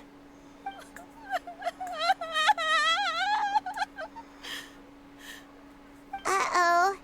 So Lapine Pauline's whole research project is based on a fictional story? Which means we're not gonna get a big bonus after all. But more importantly, she's gonna lose everything she's invested. Traveler! Paimon! You're back! I was in the area taking some photos for a story when I got to talking to Miss Lapine Pauline about her research. She told me about your collaboration. She was hoping I could write an article to spread awareness about image recognition technology. She even paid me for the article and gave me one of her prototype devices before I could get a word in. I unfortunately had to dash her hopes, and I'm afraid all your hard work was in vain too. She's desperately trying to find a way to rescue the project and get you the mora you're due. I've tried to let her down gently, but she's finding it all very hard to accept. This is a new situation for us too. It's such a pity. It seems like the author was only trying to make the story interesting, and the Maison Gardiennage only had Fontaine's best interest in mind. She's just a victim of a misunderstanding. Wait, Miss Lapine Pauline, what are you doing? I'm gonna pick a fight with a Gardamek, head to the opera at Biclès, and get a one-way ticket to the Fortress of Meropide. That way, I won't have to repay my debts. It's the only way I can afford to keep on living. Whoa, there's no need to go that far. I mean, come on, look at you. You wouldn't even dent the Gardamex armor. In all likelihood, they'd only hold you up at the Maison Gardiennage for a few days before letting you out, and then you'd still have to repay your debts. Actually, instead of going into the technicalities of that, how much did you actually invest? How bad can it really be? 270,000 mora. Okay, well, escaping to the Fortress of Meropide over a sum like that seems like a last resort. Surely there must be other options. Not anymore. I used to be an equipment supplier to the Fontaine Research Institute before that blew to pieces, and now I'm just a small-time engineer. I scraped together some savings over the past few years, but I put every last mora into this project, and now I'm left with nothing. It's not just my savings that are gone. It's my whole future as a graph adversarial technology specialist and my dreams of becoming a billionaire one day.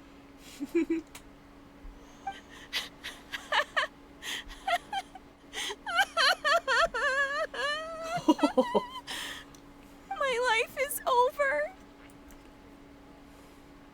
Don't despair, Miss Lapine Pauline. I think I know a way for you to turn this around. This prototype you've given me, The camera lens for image recognition sample collection. It's really quite something. You said you designed it specifically for high-fidelity image capture and analysis, yes? The rapid focal length adjustment is a very useful function in its own right. It's sure to make many journalists' jobs much easier. In fact, I'd say it has the potential to revolutionize Fontaine's news media. So your research efforts thus far are by no means in vain. The technology you've developed may have many applications that you've never even considered. Really? Absolutely.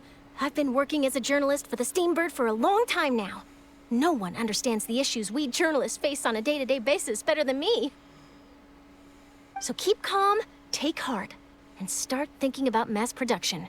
In the meantime, I'll show your invention to all my colleagues to drum up interest in your product. I can't believe it! If this is true, then I can look into setting up a whole camera lens development pipeline. My big-ticket orders and billionaire aspirations are still in the cards. Oh, maybe I should consider taking out another loan. That way, I can rapidly improve the lens production process, be the first to market, and prepare to battle for dominance in the camera industry. Come on! Stop daydreaming about your pipelines for a minute. Just take it one step at a time and see how it goes. There's no sense in putting all your eggs in one basket before things are even off the ground. Slow and steady wins the race. And I can probably speak to some people I know and license my image recognition device to a workshop to raise some funds. I can't believe I didn't think of this sooner. There's no time to lose. I need to get to work. Early bird gets the worm. Can you believe her? She just ran off. Paimon's pretty sure our advice went in one ear and out the other. Yep. It's understandable. When inspiration and passion strike at the same time, it's all too easy to throw yourself headfirst into your work and forget about everyone around you. A lot of journalists are the same way when they're first starting out. But don't you worry. I'm gonna write an article on all this, and I'll be checking in on her regularly. Her research has the potential to benefit the entire journalistic community. I'll give her plenty of input to stop her from going down any rabbit holes, and make sure mass production of her lens can begin as soon as possible. It's reassuring to know that you'll be looking out for her, Charlotte. Star journalists to the rescue. Actually, you know what? Why don't you two take this prototype lens? I'm sure you'll have plenty of chances to use it on your travels. It takes the right person to get the most out of a new technology. In your hands, it's sure to capture some amazing sights. I'm gonna use this for the movie. Thanks a lot, Charlotte. No bonus, no biggie. This makes everything worth it. You're welcome. I got something out of this too. The beginnings of a very interesting news story. The boundaries between real news reports and news-like fiction must not be blurred, even when there's a compelling justification for doing so. Yes, that's how I'll phrase it to the editors when I give them my feedback. Let's hope we don't mislead any more well-meaning citizens in the future.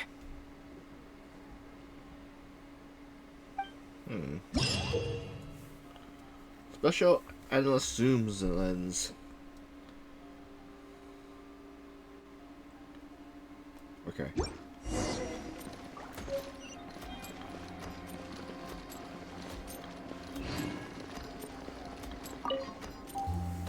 Welcome to Le Show's Clockwork Workshop. How can I help you? Hello. I'd like to know if anyone has purchased some special components lately. Special components? Sorry, could you be more specific? I mean the kind of components that aren't typically used for clockwork toys, but for firearms. Huh? For firearms? No, we don't sell those sort of things here. Don't misunderstand. I'm not here to cause any trouble. We are merely investigating a case, and we're hoping that you could cooperate. Well, to be completely honest, I'm not even sure what kind of components that would entail. Has anyone ever purchased components here as an individual rather than on behalf of an organization? We have a lot of customers who buy toys, but those who buy components are all regular customers who buy in bulk on behalf of their organization. Is that so? I understand. Thank you for your cooperation. You're welcome. It's the least I can do. Alright, where's the other workshop?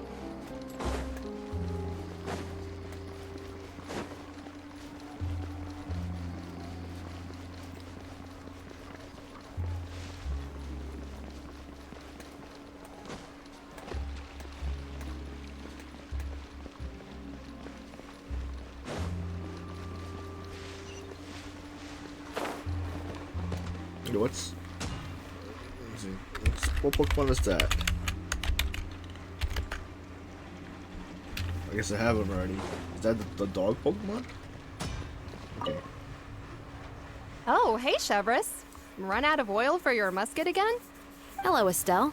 I want to know if anyone has come to your shop recently to order some firearm components. Oh, is this another case? Let me think. I don't think so. Some people have requested that I make some prop guns for the Fontinalia Film Festival, but I refused all of those requests. Oh? Why's that? Because there's no profit! I only make things here that can do some real heavy lifting. I don't have the energy to make some new molds just for the festival. Then has anybody come specifically looking for mechanical components? Well, I usually sell off my scrap to the Fleuve Cendre. I don't typically give them to one specific person. I understand. Thanks for your cooperation. Don't mention it. Always happy to have the Musketeers' patronage. Seems like we haven't found any leads to go off yet. Yeah, unfortunately. All right, let's head to Fleuve Cendre next. Huh? Are you sure? People might not be so thrilled to see the captain of the special patrol there. You think so, huh? Then I guess you don't know. Huh? Know what? That I grew up in Fleuve Cendre.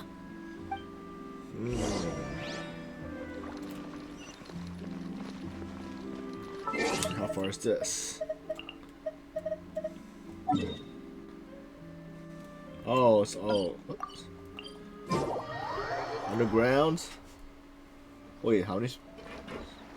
Let's all check it. Wait. Okay, this one's the closest one, then we'll go back other way.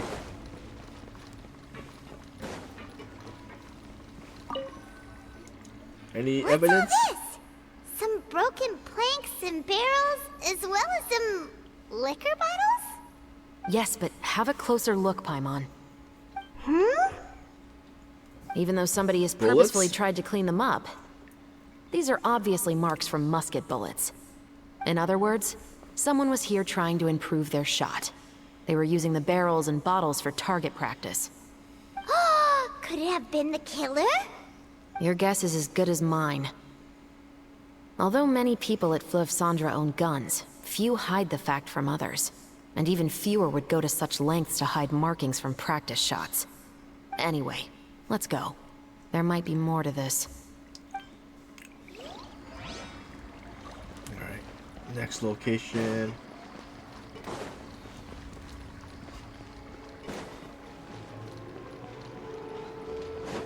We'll take the high road and then we can jump down.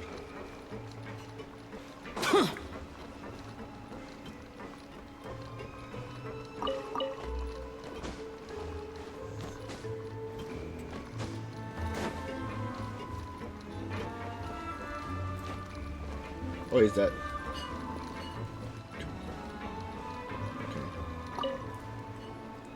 Hello, I'd like to ask some questions. I don't know anything. Don't worry, I'm not here to arrest anybody. You say that now. It's the truth. Here, take this as my guarantee. Wait, did Paimon just see what she thinks she saw? Is the captain of the special patrol bribing a citizen? Seems you're different from the other guards. What do you want to know? Have you heard anything related to muskets in Fleuve Cendre lately? Anything at all? Muskets, huh? All I know is that about 2 weeks ago, we started hearing some loud noises at night. So loud that it's been waking me up. Were they gunshots? Possibly. It's hard to tell around here. Someone's house collapsing, a pipe exploding somewhere, it's all the same. But the noises I'm talking about definitely happened after I fell asleep. Do you know where the noises were coming from? I don't remember clearly. Is it that you don't remember, or that you need to think about it some more? You tell me. Then please, think about it some more. She's giving her even more. I didn't see anything. The noises came from the end of the southern waterway. I came out and had a look for myself when I wasn't sleeping well, but I didn't dare get too close. That's all I know. All right, I'll take your word for it. Thanks for the pâte de fruits.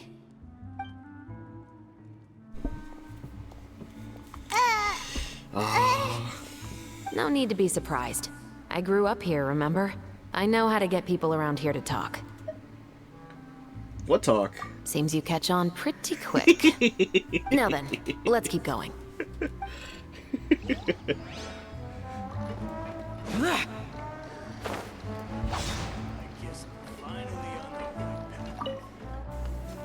It's been a while, Tetro. Please, just get on with your request. I want to know if you've heard anybody talking about muskets lately. Information isn't free, you know. I've heard that bandits have been extremely active in the countryside recently, and they've been affecting the delivery of goods to Poisson. I can allocate some more manpower to help out with that problem. What do you say? You're still as helpful as ever. One of our men got drunk at dinner about a month ago and lost his gun. 3 days later, it turned up in the corner here. What's weird about that? He just forgot where he put it, right? This is Fleuve Cendre, my friend. Anything of value left in the tavern won't ever make it to the next day. But that gun turned out to be an exception. It didn't get any new wear and tear on it, and didn't even appear to have been fired. We were quite mystified as to what could have happened. I suspect it came back because the weapon was already known to the guards. You mean, a criminal was afraid the Marechaussee Phantom would use the shot marks to track them down? Maybe. But if that's the case, the culprit really took great care to avoid getting caught. I didn't say anything about a criminal. In Fleuve Cendre, knowing who was killed is as easy as knowing what clothes you're wearing today. It's the guy living in the east side, isn't it? I've never liked him. Every time he's here, he just orders a drink and sits there with a nasty look in his eyes. So, who was the one who lost the gun in the first place? Don't bother. Even if you ask, he wouldn't admit to owning a gun to some strangers. Not to mention the captain of the Special Security and Surveillance Patrol. He's right. I know you grew up here, Chevres. Even though you're on good terms with the Spina, you've still been gone too long. Not many people know you here now, and a lot of people don't like the Special Patrol. I know. So take my advice and don't show your face too much around here. It's for your own safety. I'll come and go as I please, and I'm afraid I'll be appearing more often due to my work. All right. Don't say I didn't warn you. Seems like that's all we'll be able to uncover for today. Paimon feels like we managed to learn a lot more here than up on the surface. Yes. Assuming that everything we found is indeed connected to our suspect, then their timeline was probably something like this. A month ago, our suspect found a gun and took it home to disassemble it. Once he'd figured out its mechanics, he brought it back. In the following weeks, he used some parts to create his own makeshift musket, and took it to the Fleuve Cendre for target practice. Then, a few days ago, he found his target and carried out the murder. Once the deed was done, he left a rainbow rose on the body, just like the scene in the novel. That all makes sense to Paimon, but we're still no closer to figuring out the killer's identity. About the guy who died. The deceased was a resident of Fleuve Cendre. It's said that he was a poor, solitary man. But if we're following the novel, shouldn't the guy have been a nobleman? Yeah, that's also something I'm trying to figure out. If we are indeed following the novel, and there's a story behind the murder, then this murder should be an act of vengeance. But according to our investigation, the deceased didn't have any enemies. He was no saint, but no one's heard of a rival who hated him enough to shoot him dead. Much less care to leave a rose on his body. What message is the killer trying to convey? And to whom exactly? Could they be the novelists? We've thoroughly investigated that possibility. He claims to have spent the whole day at the Opera House on the day of the murder, and the staff there have confirmed his account. Okay, so he has an alibi. Not only that, he lacks a credible motive as well. He has a family of his own, and both of his parents are still alive. I've looked into his records. He was adopted at the age of 6, and all the proper procedures were followed. There are also records of him at an orphanage before then. In the story, the mother of the 2 musketeers was murdered after the children turned 10. Of course, he could have changed the children's ages, but I don't want to assume anything without evidence. More importantly, I've also had a chat with him in person. He didn't seem like the kind of person who would pull the trigger to kill a man. Then, what should we do now? We have all this new information, but it doesn't help us move forward. Investigations take time. I didn't expect us to catch the culprit in just a single day. How about this? Let's spend the next few days filming with the crew. We can continue the investigation once we're done with the film. I'm sure that given time, new leads will present themselves. Wait, but weren't you saying Intel is like small, remote islands in the middle of the sea just a moment ago? Wouldn't you just miss them if you were to stop looking? Ah, but the book had more than one reference to the islands, Paimon. Oh? What else did it say then? As long as you spend enough time sailing through the fog, you'll eventually come across an island. Ooh, Act 2 completed.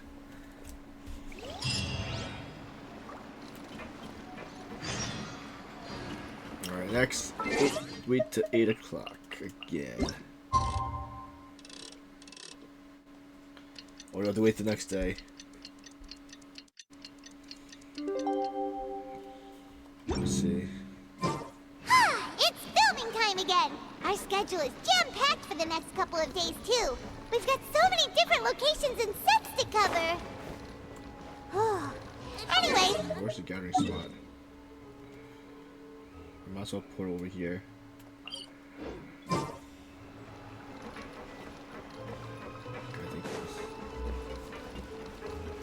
Where is it up here?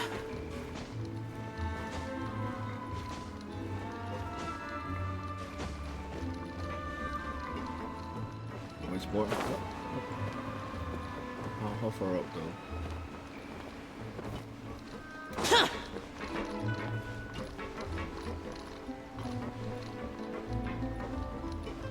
Is it on actually down the top floor? If I put it over here.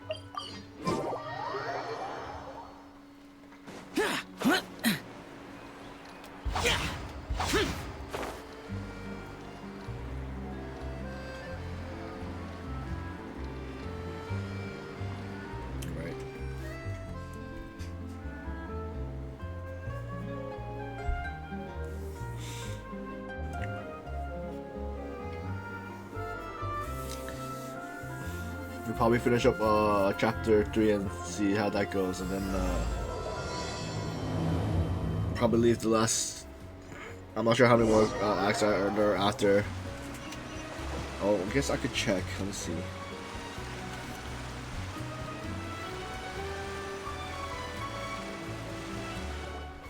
Good work, everyone! We're looking to wrap with our 2 main ladies today. I can already smell our success. What do you mean, looking to wrap?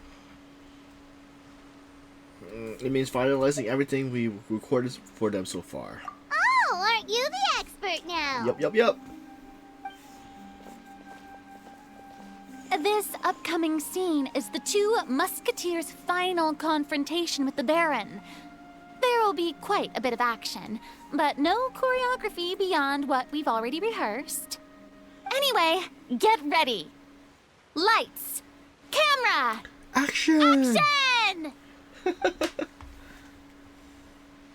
The view is beautiful tonight. It reminds me of that fateful night 10 years ago. And now that I've said it, I can even make out the faint fragrance of herbal tea in the air. Enough, villain! It's time that you pay for the death of our mother! My dear Iris, have you forgotten your manners? How can you speak like this to your own father? I'd sooner swallow all of my teeth than call you father. What did I expect? Seems the daughters have turned out to be just as obstinate as their foolish mother. In this world, Mora and status is everything.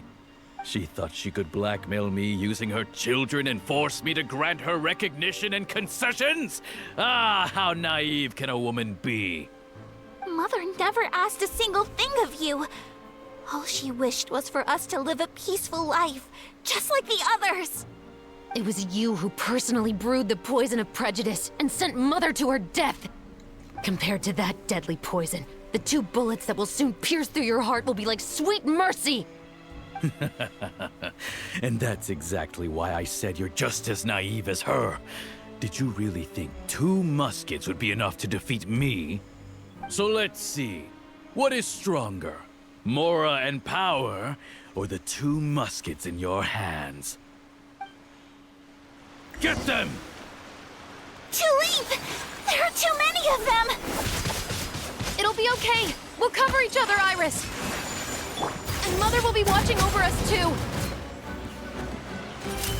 Fire!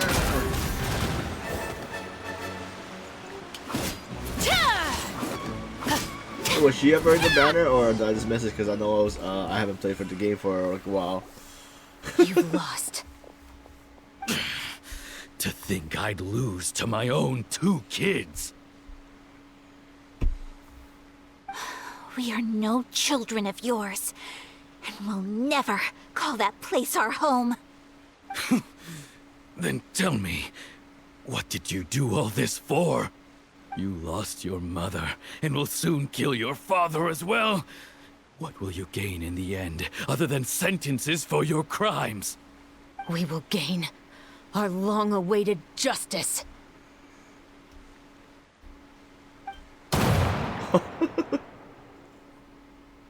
And...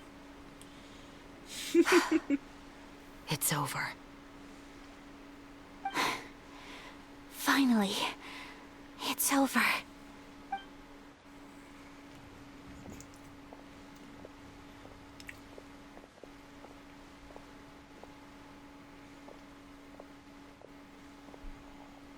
So, where will you go now, Tulip? I'm not too sure, Iris. Maybe somewhere with lots of flowers? After all, Mother always did love going where the blossoms were. What about you? I want to go visit Mother's grave. Yeah, that's not a bad idea. Huh? Tulip, look! What is it? It's Mother's favorite. The rainbow rose. Look, it's blooming again.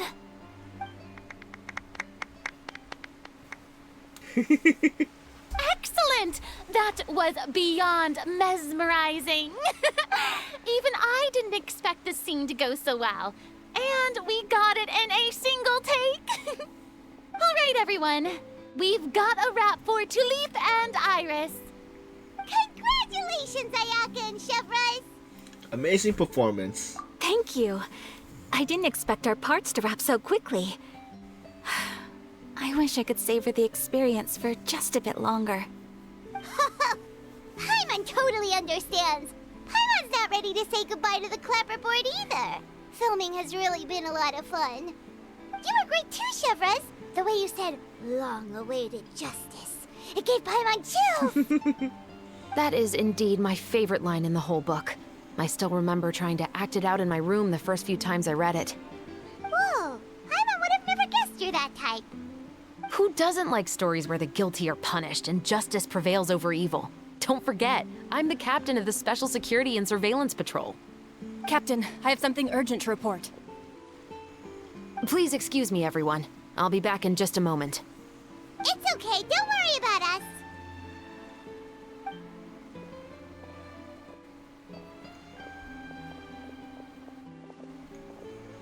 Oh? Was she whisked away by work already? I was just about to tell her how great she did. It seemed like some urgent official business. Then perhaps we should thank the stars that we were able to wrap both of your parts so quickly today. Switching around the filming schedule would have been a real pain. Anyway, I actually came over to let everyone know that we're all done for today. You can go home and get some rest. And one last thing, Miss Ayaka. Your acting skills today were immaculate as always. Are you sure you won't consider taking up full-time acting? See, I just happen to know this great troupe that's still looking for a lead actress. Thank you for your kind words, Director Farina. Unfortunately, there are still many matters that I have to take care of back home at the Yashiro Commission. I cannot remain in Fontaine to pursue an acting career. Nevertheless, I will make sure to treasure this incredible opportunity in my heart. Oh, that's a shame. But I understand. Just let me know if you ever change your mind. I believe it's also about time for me to take my leave. But hopefully I'll see you on set over the next few days. Even though my part's wrapped, I'd still like to swing by and help out the crew. See you tomorrow, Traveler and Paimon. Yep, see you tomorrow! Well, what should we do next? Maybe we'll go investigate the case some more with Shivers today. Traveler, Paimon, please come with me. Huh? Where are we going?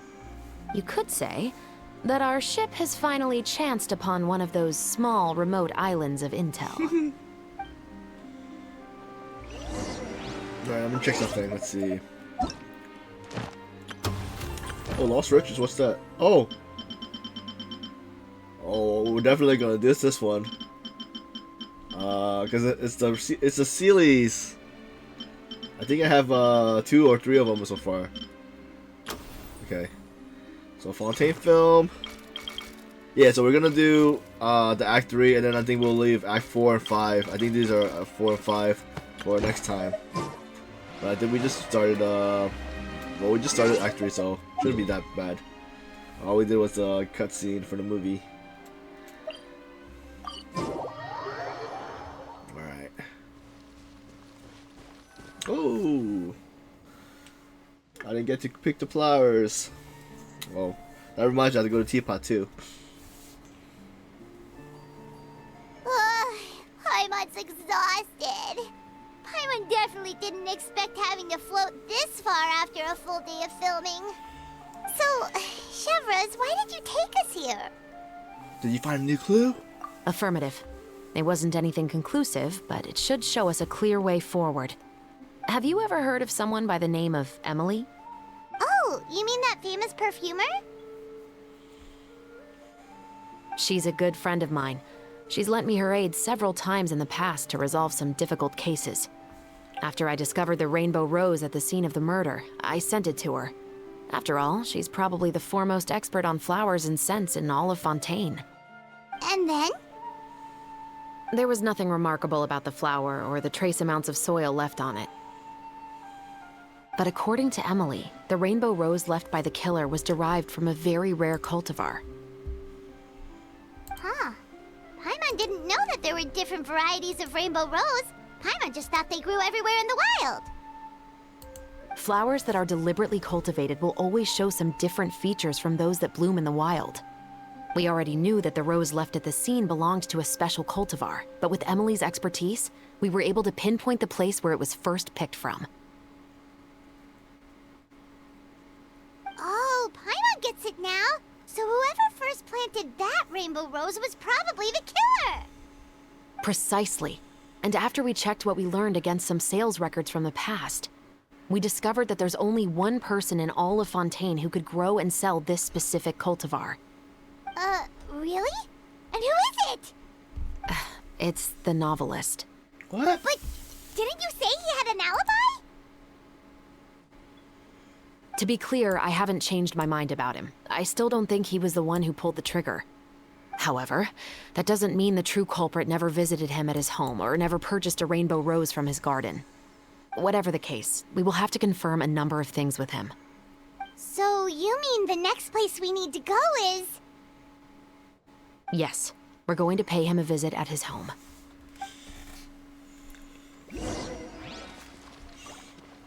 Oh yeah, for Flower picking, and let's grab the thing for seeds.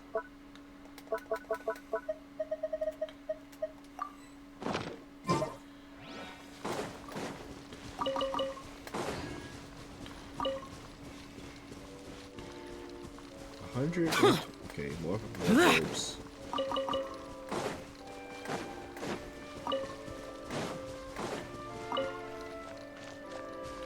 That's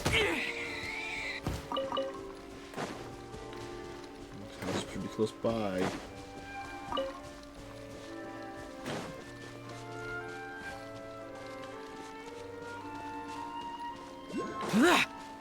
Okay, what are we gonna find? That should be his house. There are so many Gardamex stationed around the place. That's pretty unusual, right? According to what he told me last time we spoke, he hired them so he won't be harassed or disturbed. Huh.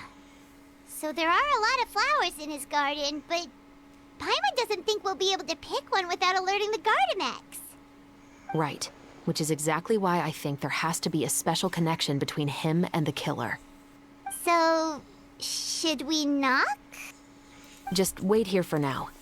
I'd like to take care of a number of those Gardamex first. But they're so far away. How are you planning to do that? Don't forget, Paimon. I'm actually the real-life captain of the Musketeers. Big distraction.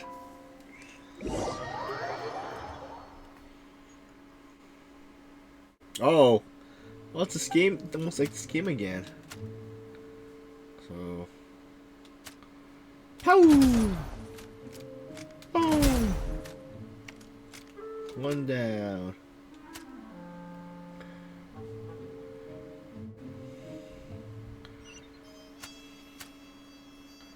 Where'd he go? Boom! Gotcha! Good shot. Oh, oh, oh.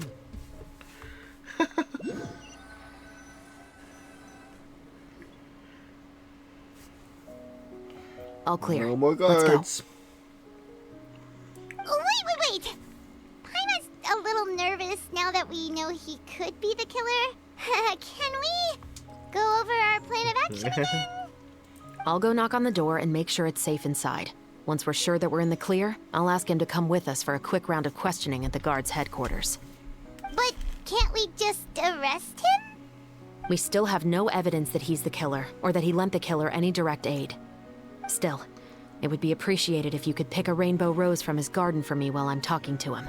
It'll help the Marachose Phantom confirm Emily's theory. Sure, no problem. Just be careful, Chevros.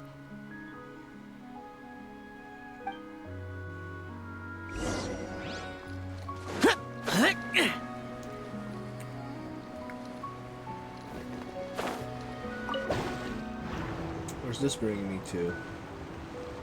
Oh. Right up, I think. Good.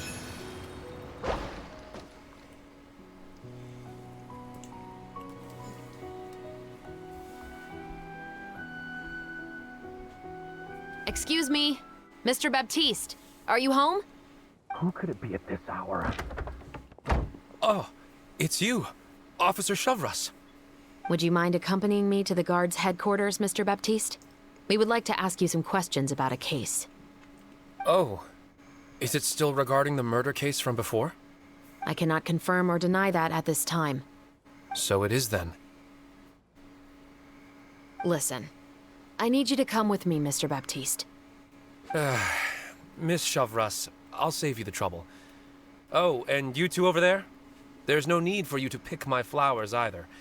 It's not time for them to bloom yet. Oh! Okay.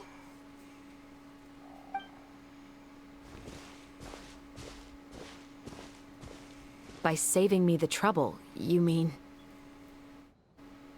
I will confess, I was the killer. Huh? Probably a lie. Who's he protecting? Just admitted he's guilty! Please relax, everyone. I'm not armed. The musket you're looking for has been buried in my backyard. Then it's my responsibility to inform you, Mr. Baptiste. That everything you say right now will be used as evidence for the inevitable trial. Yes, I am perfectly aware of that. I must say, I hate this feeling. Oh? Is it because I confessed? Or because you've been proven wrong? Both, I suppose. Why did you kill him? For the same reason as the one I wrote out in my novel, of course. I did it to exact revenge. I know you haven't figured out the link between the two of us.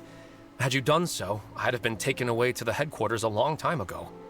But that won't stop me from always remembering his grotesque face. After all, he was the one who killed my mother. Your mother is still healthy and well. You know, I was adopted as a child. I was referring to my birth mother. That was never recorded in the orphanage's records. Please forgive a 6-year-old child for concocting some lies to protect himself after watching his mother die right in front of him. So, your novel, it was like a record of your life? No, of course not. It was a work of fiction with many embellished parts. But I am indeed the illegitimate son of a wealthy and influential man who abused his power to murder my mother. That part was 100% real. But the man you killed didn't have a Mora to his name. He was a hired assassin. An irredeemable beast who sank his fangs into a defenseless woman just for a few bags of Mora. But if that's really the truth, you wouldn't be telling us any of this now. You still haven't managed to take revenge against your father, the true mastermind behind it all.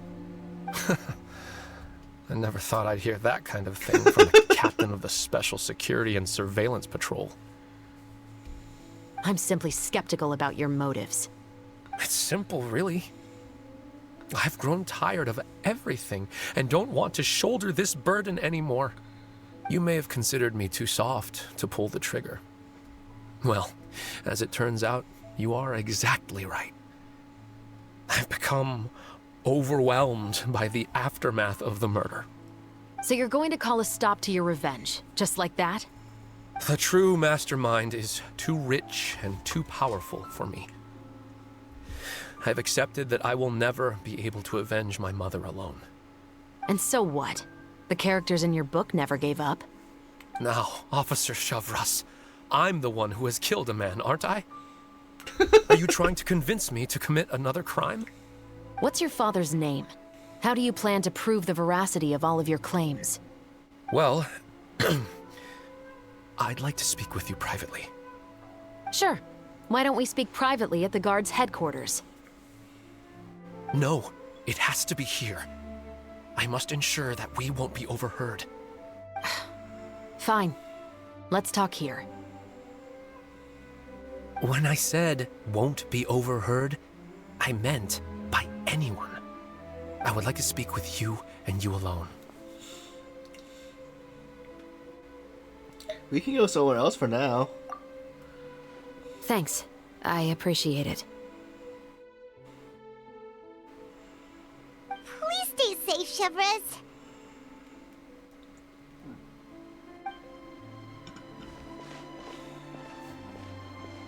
All right. Let's hear it. Will you really believe what I'm about to say? Well, that depends on what you're going to tell me.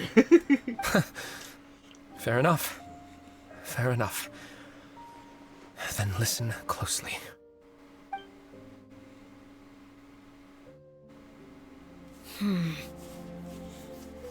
So that's how it's all connected.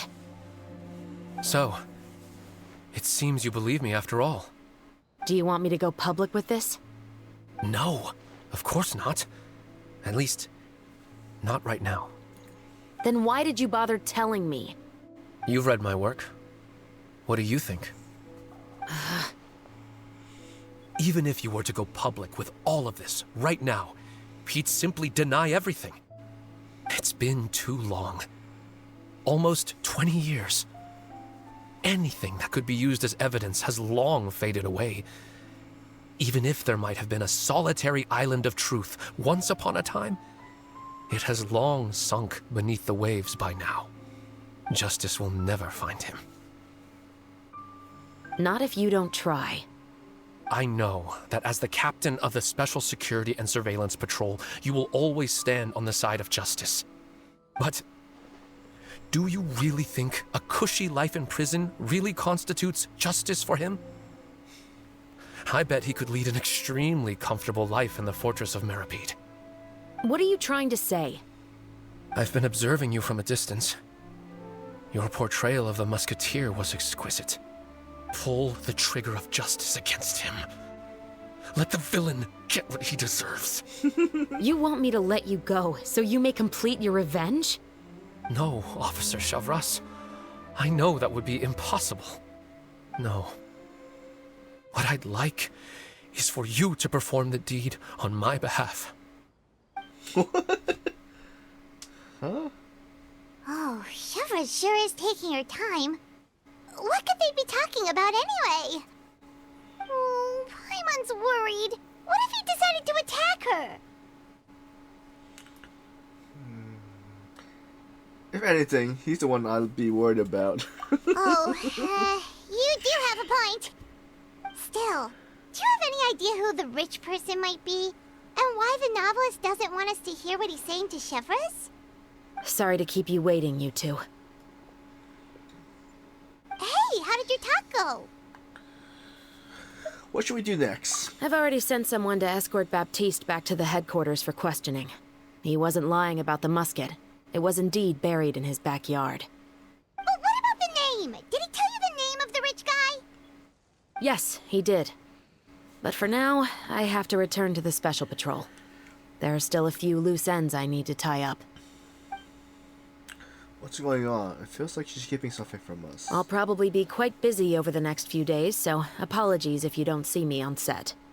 All right, Paimon understands if you can't tell us everything you know. We'll just keep an eye on the Steambird then. Actually, there's still something else I need your help with.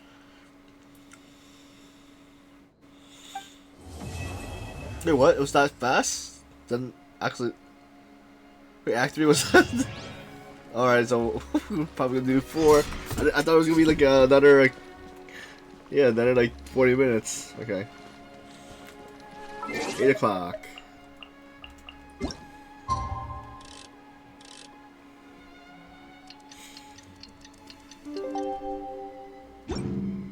Okay, where are we? The following morning? Okay.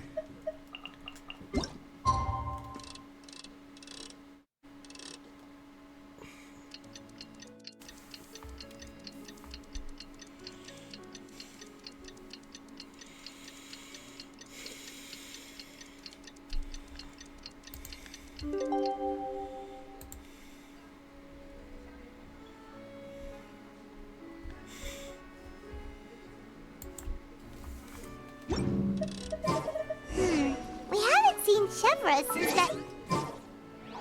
Oh, I cut off Paimon again. Alright.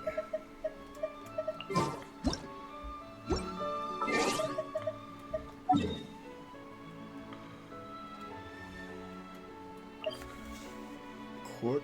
Okay, so it's the top part again.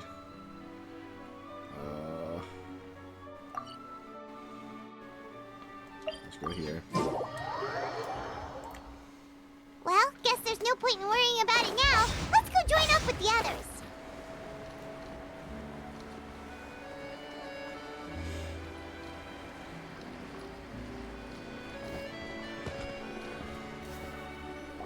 So if this other one is gonna be like almost like 20 to 30 minutes, I might just do Act 5, I guess. Good morning! Hayaka and I were just talking about you. Is Chevra still not joining us today? Probably not. We haven't seen her either. Huh? That's such a pity. Director Farina said that we've only got a few small scenes left before wrapping up the entire thing. She even said that she'll get me into a couple scenes, so everyone will have a chance to shine in front of the camera. We were also planning on having a victory feast once we're all finished filming. You can join us, right? Of course. If only Chevros was here. I still haven't taken a photo with her. I'm afraid that can't be helped. Those special patrol folks are like phantoms when they've got a case on their hands. But to be honest, I'm even more concerned by what I read in the Steambird earlier this morning. It said that the killer in the murder case was none other than the author of the Two Musketeers. Oh yeah, I heard about that too. He came forward and confessed his crimes, but gave no explanation as to why he pulled the trigger. We didn't know about this case at all when we joined the film. Is it going to affect the reception of our work? From a pure publicity standpoint, this will draw a lot more attention to our film. I have to say, though, that no director can be perfectly comfortable with garnering attention through means other than artistic skill. To be fair, I feel like that ship sailed the moment you allowed yourself to be named as the director on our posters. It's not my fault that I'm super popular. What was that saying again? My popularity has, Sunk to an all-time low? spread to the four corners of Tibet.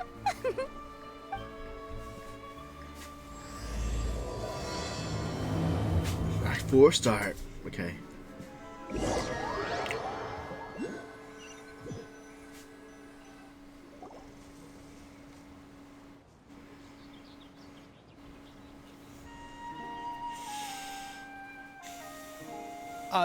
Excuse me, everyone. Xavier! Feels like it's been ages since we last saw you. I've been talking non-stop with the Film Association, and I'm absolutely swamped trying to coordinate the film's marketing.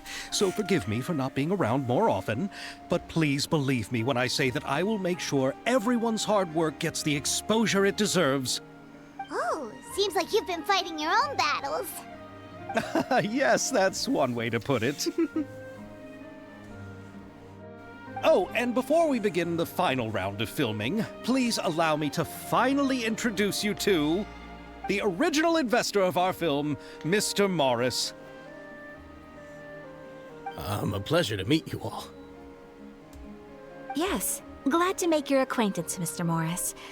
We've heard about the issues you've encountered with your financial situation, and genuinely hope that things have taken a turn for the better. Oh, well, the situation has indeed improved somewhat.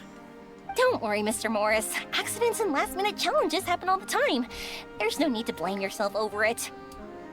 The good news is that we're almost done filming now, and I would even say that this is the best story I've ever seen. Is that so? I see, that's great news. All right, now that we've gotten all the pleasantries out of the way, let's get this show on the road. We'll mostly be filming typical people and scenery from the streets today to improve the sense of environmental ambiance in some parts of the film. Oh, and there'll be a cameo for Mr. Kamisato and Miss Yoimiya as well. They'll be used to show outsider perspectives on the fates of the Two Musketeers. That's right. Ayato should be here any minute. Excellent! Then let's start with the scenery shots. Camera and clapper loader, you're up. Yep, we'll be ready. Remember, all we need are some wide zoom shots of the streets.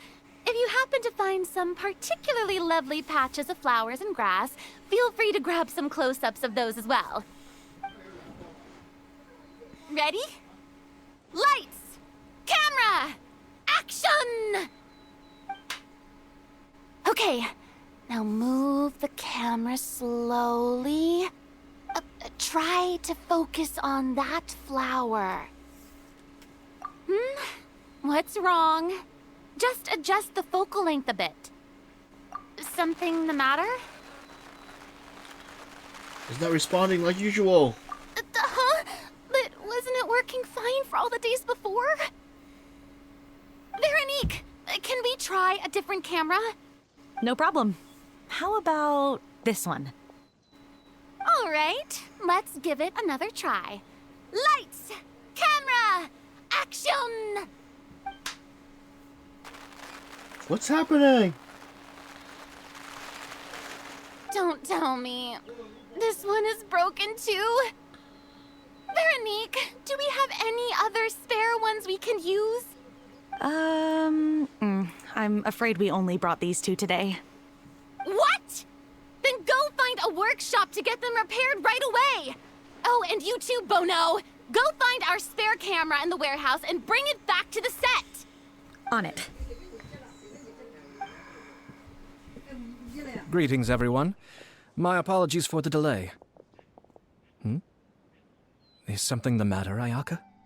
It seems like there are some issues with the filming equipment today. We're stuck for the moment. I see. Well, let's not just stand here twiddling our thumbs. Actors, to the makeup booth. We'll start on the next scene as soon as we get a working camera. The people at the workshop told me that the part which holds the lens in place seemed to have fallen off. That's super strange. It was perfectly fine just yesterday.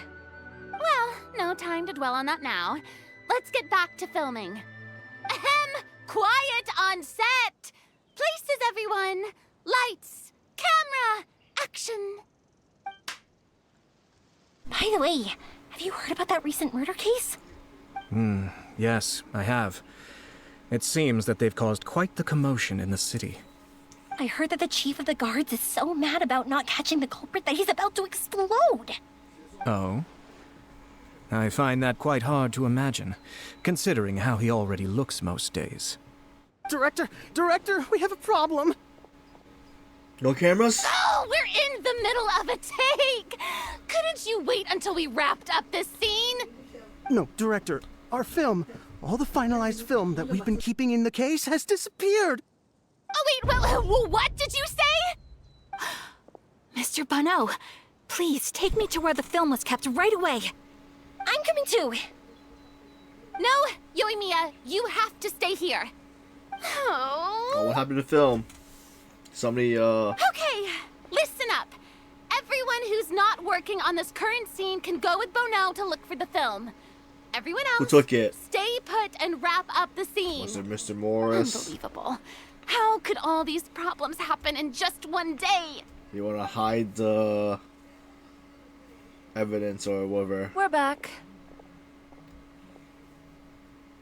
How did it go? Did you find the film?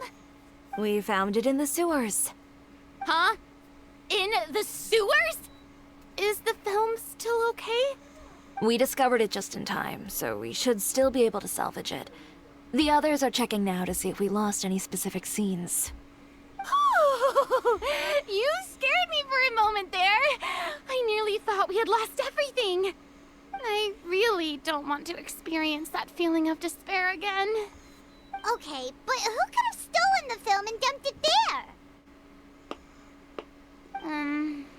Could it be some competitors working on other films? But if they wanted to harass us, why wait until the last day? Okay, we don't have time to really look into it right now. Let's strike while the iron is still hot and wrap this thing up once and for all. Yeah, let's finish it.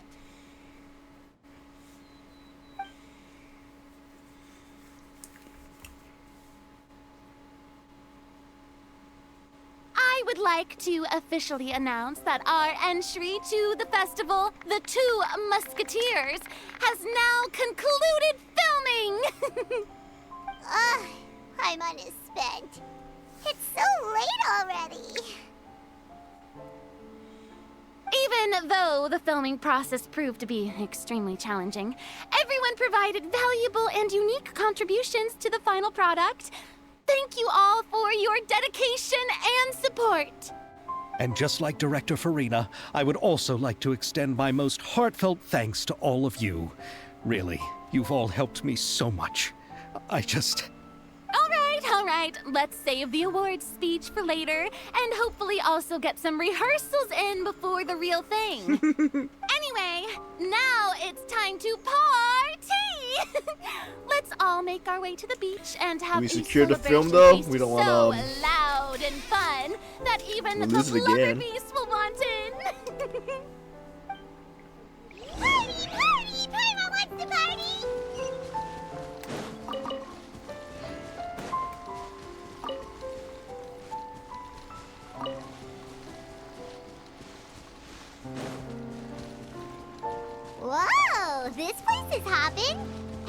finally getting to relax after wrapping up the film. Let's go chat with someone. Hey, Ayato! How's your work been going? Everything went rather smoothly. Thank you for your concern. Ayato told me that we've already confirmed the dates for some Inazuma Fontaine cultural exchange events. So the next time we visit, we'll be doing so in our capacities as the representatives of the Yashiro Commission. Oh, that's great! Then maybe Paimon will be able to find Fontaine detective novels in Inazuma from now on. Oh, wait. Wouldn't Yai Miko get upset if that happens? That would be stealing some of her business. I don't think she'll mind. You've got a point. She's always complaining that light novels have become bland and too predictable after all. The cultural exchange won't only feature literatures of both nations, of course. We have also made plans for cross-cultural engagements in the fields of gourmet cuisine, toy making, and artisan craftsmanship. Whoa! Paimon's getting super excited now! When the time comes, be sure to visit and participate in all the events. Alright. Farina!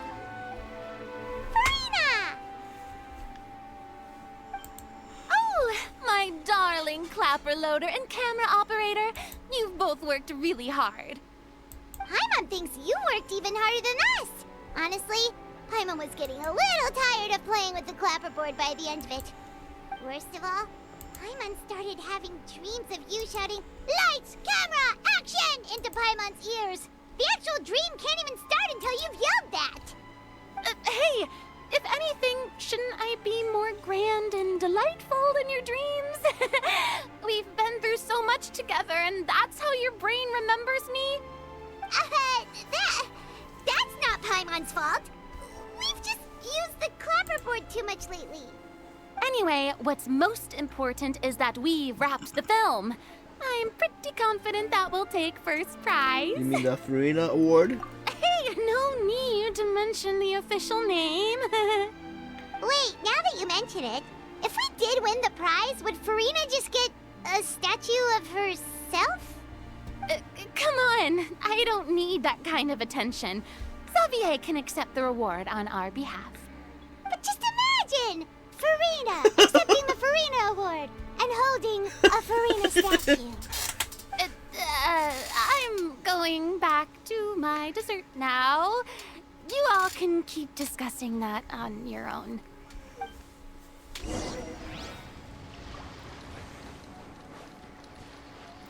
Chiori. Chiori! Hey, you two. Are you not really into these kinds of big social occasions? Not particularly. But this is still better than Fontaine Fashion Week. But if this film becomes a big hit, people will definitely come flocking to your shop. Yes, that's highly likely. As long as the film can premiere as planned. Are you still worried about the case? That and all the obstacles we had to face today. You're right. It's as if all our bad luck just manifested at once. But why today of all days? No. No, it's nothing. We've already delivered the film to the editors, so there should be nothing more to worry about. How are you doing, Mr. Morris? You having a good time? Well, you could say that. Do you happen to know when the party is scheduled to end? Judging by how much fun everyone's having, I'd say probably not until well after midnight. Is there something that you still have to take care of at home, Mr. Morris? Oh, well, I'm just not a late night person, so I might take off shortly. Oh no! Silly me. I almost forgot something super important. Oh, what is it? I prepared a whole batch of fireworks for the party, but I forgot to bring them over from the warehouse. Fireworks, you say? That's, truly a pity. Sorry things didn't go as planned. Could you help me carry them over, Mr. Morris? I won't be able to fetch all of them by myself. Me? Are you sure that you can't find anyone else? I just wanted to make this a surprise for everyone. The warehouse isn't far from here. We'll be there in no time. Pretty please, Mr. Morris. These are some of the best fireworks I've ever made. So I also want you to see them before you leave. They're stunning. I promise that they'll be a once-in-a-lifetime experience that you'll never forget. But... It's okay, just come with me. If we're sneaky enough, nobody else will see us leaving. All right. The warehouse is right over here. I moved the fireworks there in advance, so it shouldn't be too much work bringing them back. Wait, what? What is it? It's still a ways away from the party. Sorry about that, Mr. Morris. It's probably because I'm used to carrying fireworks all the time, so it doesn't feel like a lot of work to me. Is it a trap?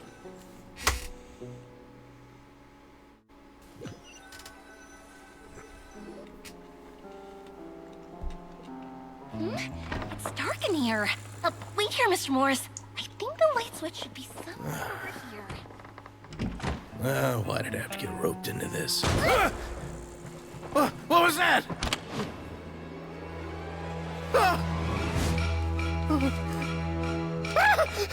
Who's there? Get me out! Get me out of here!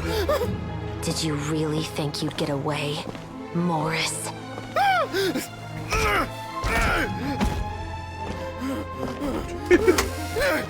You've got the wrong guy. It wasn't me.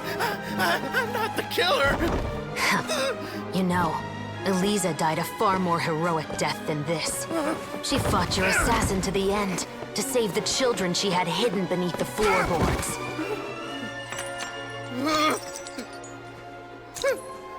That is Eliza's pendant. The one with a photo of you two inside. The one you gave her. Ring any bells? It's a fake! It has to be! There's no way! No way your assassin didn't destroy it, you mean?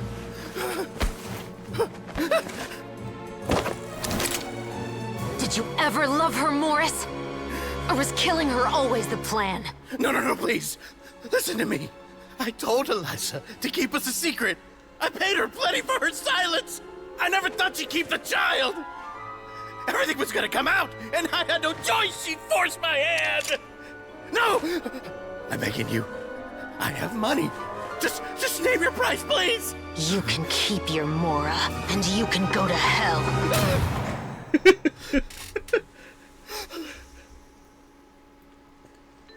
I'm Captain Shovraz of the Special Patrol. Morris, you're under arrest for Eliza's murder. Huh? Hmm?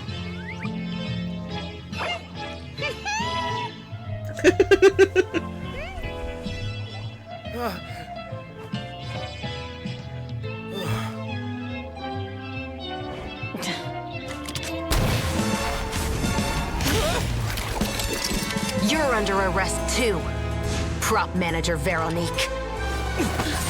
Or perhaps I should call you the Second Musketeer.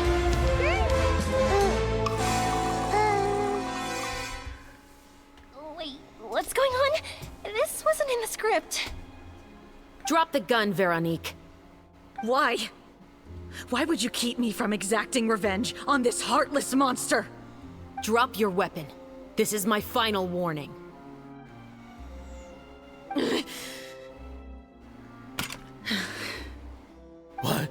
What is going on? Do I have to spell it out for you, Morris? Everything that took place just now was staged to get you to confess the truth. But this last part is all improv, of course.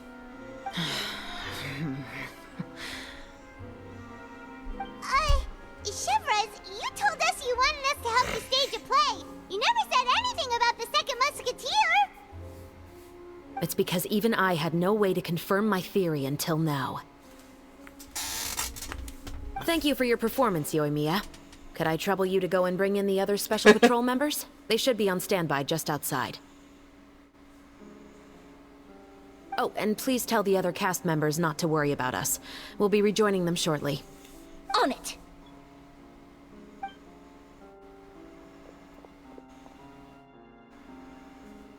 So what do you think, Morris? Care to talk about what happened 20 years ago? My patience is limited, you know. Don't force me to take you back to the interrogation room. I'd wager that you wouldn't last for more than a minute in there. With the recording we made, you have no chance of winning in court. Cooperating with us now is the most practical move. All right. I'll talk. I hired an assassin to murder Elisa. She once worked as a maid on my family's estate. Zero. She was very beautiful, and after some time I fell for her. We kept our relationship a secret and carried out an affair for some time, but it wasn't long before she became pregnant. And if my parents ever found out, they would have stripped me of my inheritance and status, driven me out of my home. I also didn't expect Elisa to insist on bringing the pregnancy to term. She even asked me to leave my family and travel far, far away with her. She believed that you were truly in love with her. I didn't have a choice. I gave her a large sum of mora, told her to leave the family and to get rid of the baby. But then years later, she sent me a letter. There were photos of 2 children, and she even asked if I could find some time to visit them. Huh? 2 children? Paimon thought Baptiste was the only... you mean... Even if she had the children against your will, you could have just ignored the letter entirely. Why kill her? I had just gotten engaged to be married to an heiress from another wealthy family. So if anyone were to find out about Elisa, my life would be completely ruined. I didn't have a choice. No. You always had a choice. You just made the wrong choice. Again.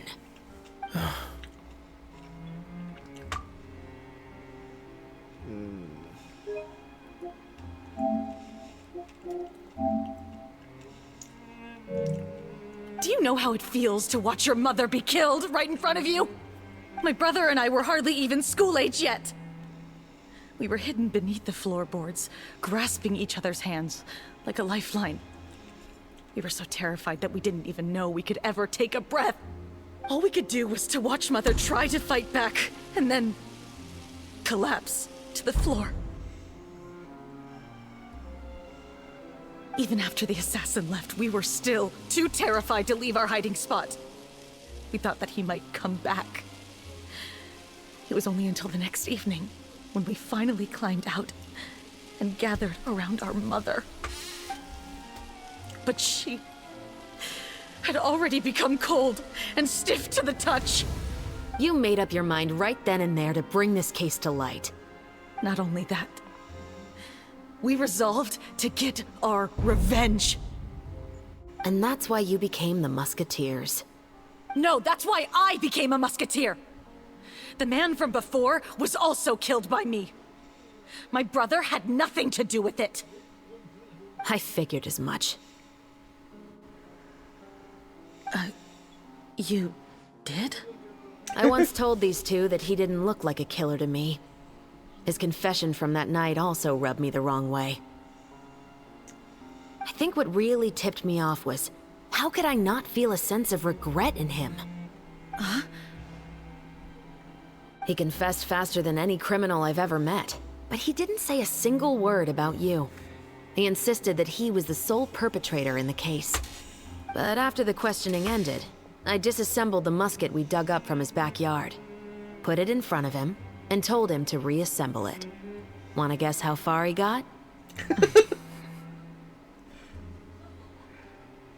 He had no idea where to even start. He's never touched a gun in his life. Based on that, I determined that he was not acting alone. He only surrendered himself to draw our attention and create a moment of opportunity for his partner. So, I decided to play along. And as expected, the second musketeer followed us without hesitation once she saw Morris get separated from the rest of the cast. Besides, why else would he call the novel The Two Musketeers? But how did you know it was Veronique? I figured it out the moment Baptiste told me his father's name. That so-called financial crisis was all just a ruse. He just wanted to sign up as the investor and then leave the film without any source of funding. After all, He has a vested interest in minimizing the reach of this story. It's really just the same thing as what he did to Eliza all those years ago. Human scum. But then Xavier pulled out all the stops and got the film made against all odds. Morris couldn't have that. With the killer in custody, he figured it was safe to act. And so he came to visit the set today, just as I expected. Wait, so you were behind all those mishaps today?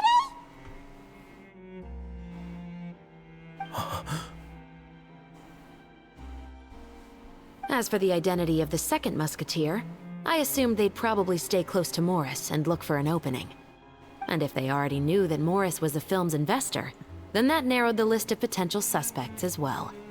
Furthermore, being the props manager would allow the culprit to avoid scrutiny by purchasing mechanical parts in the name of the crew. With that hypothesis in mind, I went back to check Baptiste's orphanage adoption records.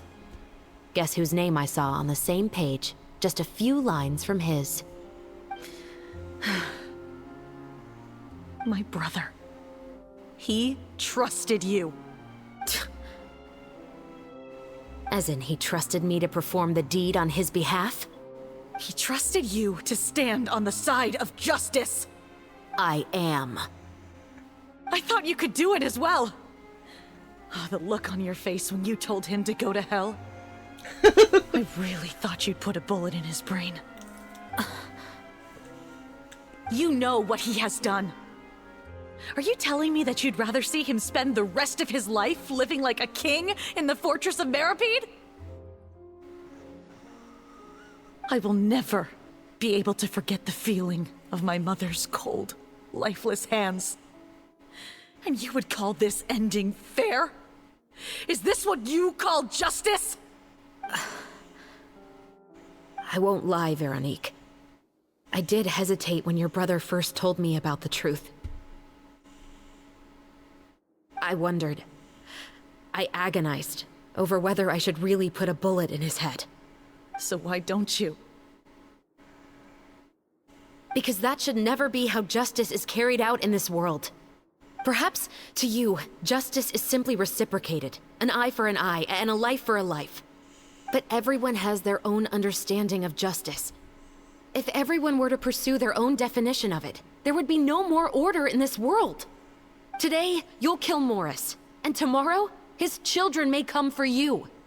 The world cannot render judgments based on a desire for revenge. That will only lead to a cycle of revenge, as well as the destruction of order and civilized society. Fontaine is founded on a set of laws and a standardized code of justice. That is why we are the nation of justice. But with all that said, I will promise you this. Morris will not lead a cushy life in the fortress of Meripede. Chevreuse, the rest of the special patrol is here. Thank you so much, Yoimiya. Letelier, Terena, please take them away.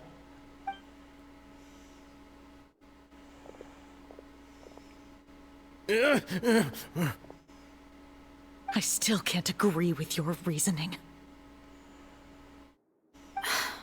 I know. Justice has not been delivered. At least, not today.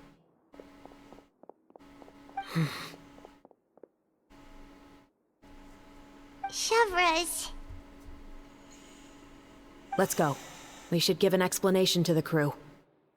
I think you made the right call. Thank you for your concern. I'm fine. I'm just thinking about the things in life that have driven people to take justice into their own hands. Is that the end of Act 4?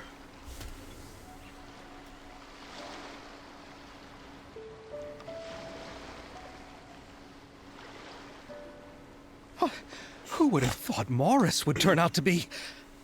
I'm at a loss of words. How could he have done something like this? I'm just glad that you're all safe and sound.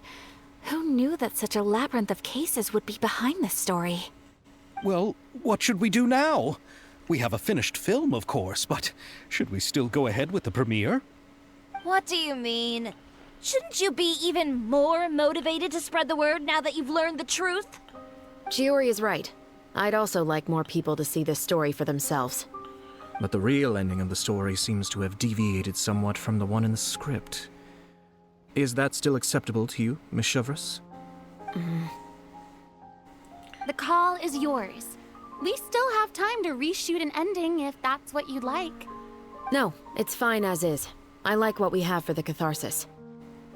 Romanticism is what gives works of art their appeal. Fiction is able to explore means of restitution that could never work in real life.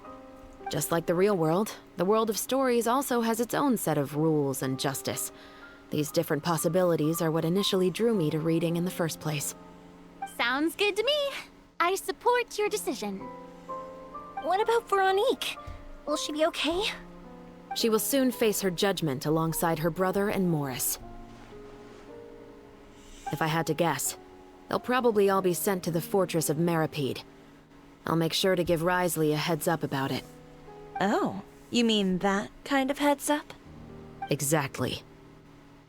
Ahem. All right, then the matter's settled. Now that everything's been taken care of, there's no reason for us to keep looking all gloomy and grumpy. Let's get back to the feast and enjoy each other's company. We'll be starting the post-production process tomorrow. You should join us, Chevreuse. You missed the first few hours of the party, didn't you? All right. Count me in. Then I'll wait for you over there. There's still some good news that I'd like to share with Chevreuse.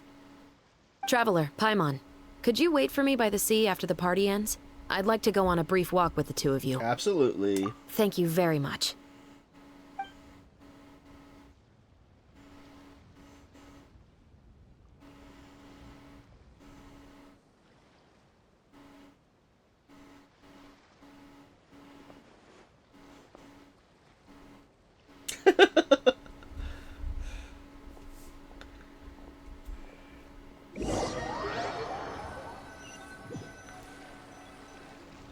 Sorry for the wait. Oh, we weren't waiting long at all. Is there something else you wanted to tell us? No, I don't have anything new to share. I just felt that since you were my investigation partners, I should have another conversation with the two of you.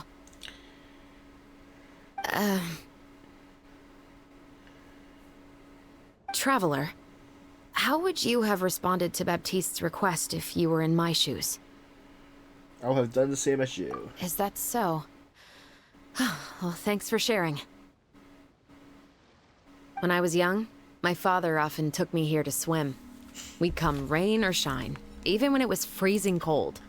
He told me that swimming was the best activity to train one's strength of will. You could never give up before reaching the shore, especially when the water was cold. Oh? Why's that? Because the moment you give up would be the moment you die. At that point, I still hadn't received my vision. One winter, the chilly wind felt almost like knives on my skin, and the seawater was so frigid that it numbed my toes the moment I stepped in. I cried and begged my father to spare me from having to swim across, but he wouldn't listen. He used to be a member of the Special Patrol as well. You could say it was his way of educating his children. That sounds awful. When he saw that I wouldn't stop crying, he just picked me up and tossed me into the icy water. The bone-chilling cold took away my senses. I couldn't feel anything but fear and rage. I waited for my father to save me, but one look and I knew he'd already started swimming for the opposite shore. I realized that if I were to give up, I really would die right then and there. I used all of my strength to try and catch up to my father. Those few minutes felt longer than my whole life up until that point. I did, however, make it to the other side. I've never felt afraid about anything in my life after that, nor have I ever cried again. That way of teaching would have never worked on Paimon. Yeah, I don't think that was the right method for anyone. It's just that, working now as I am in the pursuit of justice, I still sometimes feel like I've been tossed into that winter sea all over again. The anger and the helplessness. Chevreuse. But the worse I feel, the more I know to never give up. The alternative would be to forever lose myself among the waves. Anyway, how about a race? Neither of us will drown, but we can still see who swims faster. I'm game. You guys go ahead. Paimon will grab the clapperboard to mark the start of the race.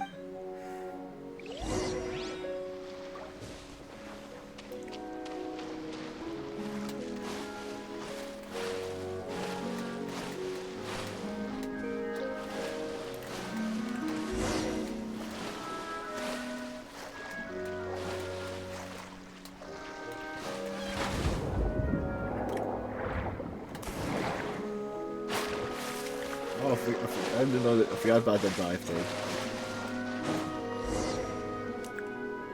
Whoa, that felt good.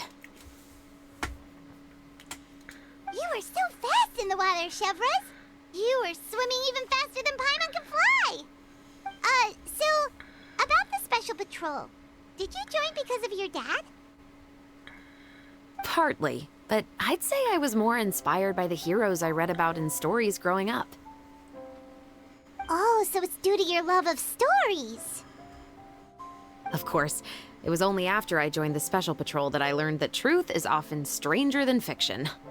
Come on, let's walk a bit more.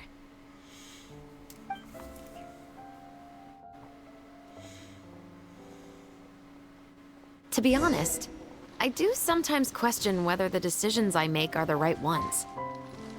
But I know that no matter what, I must keep swimming. Because the only thing I've got my eyes on is the shore in the distance.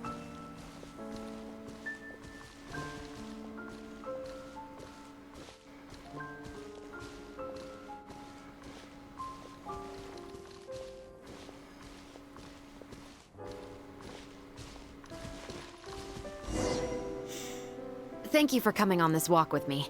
I feel a lot better after getting all that off my chest. Anytime. Huh. We're nearly back at Baptiste's house. Huh. You're right. I didn't realize we were so close. He really did plant a lot of flowers. It's just like how he described it in the story. Huh?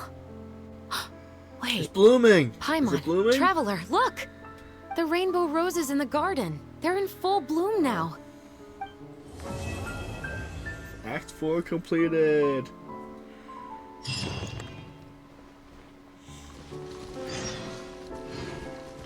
Wait 2 days later. Let me see. Should we do the... First, do we collect everything? Okay.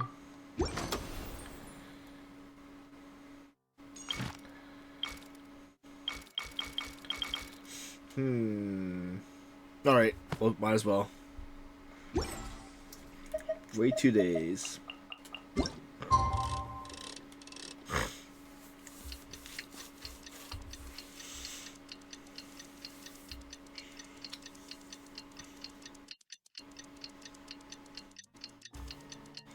So that one was... It's 25. It's almost 40 minutes. So let's see what the next Act 5 is going to be. Hopefully an hour or less. Next.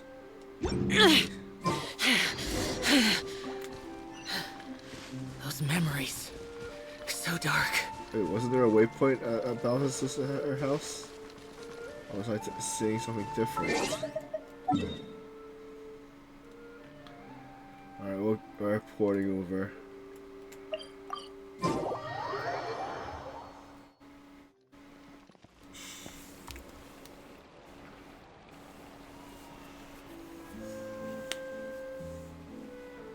So more time passes after that. The film was a successful premiere, and the Musket murder case was also successfully come to an end. Xavier, it's been a while. Hey there, you two! Sorry I've been scarce. I've been buried in marketing and preparing the film for release ever since we wrapped post-production. The award ceremony is today, right? Paimon wonders if we'll win the Farina Award. I'd give it a 90% chance. Farina! Oh, Paimon didn't know you were already here. You're earlier than everyone else. I'm sure the others will also be here in no time.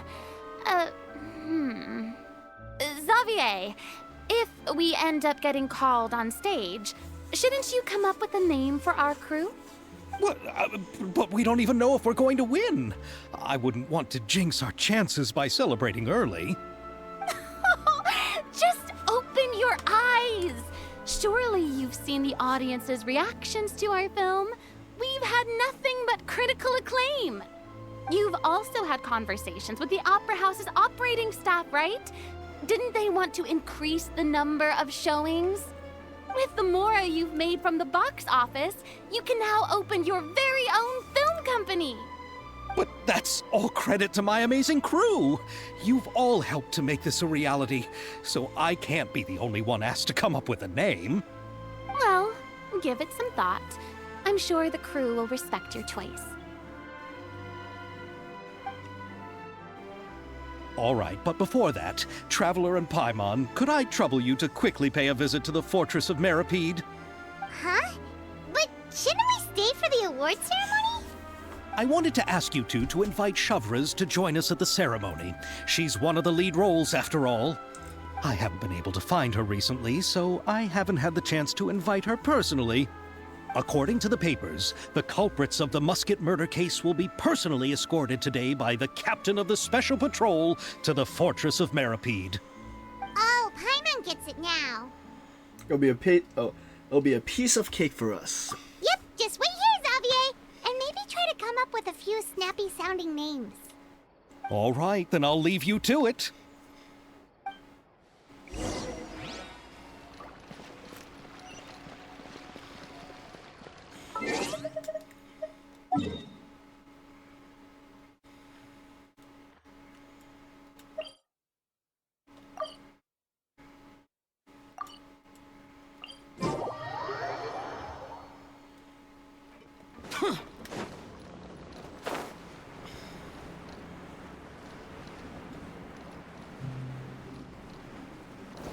Right, Risley.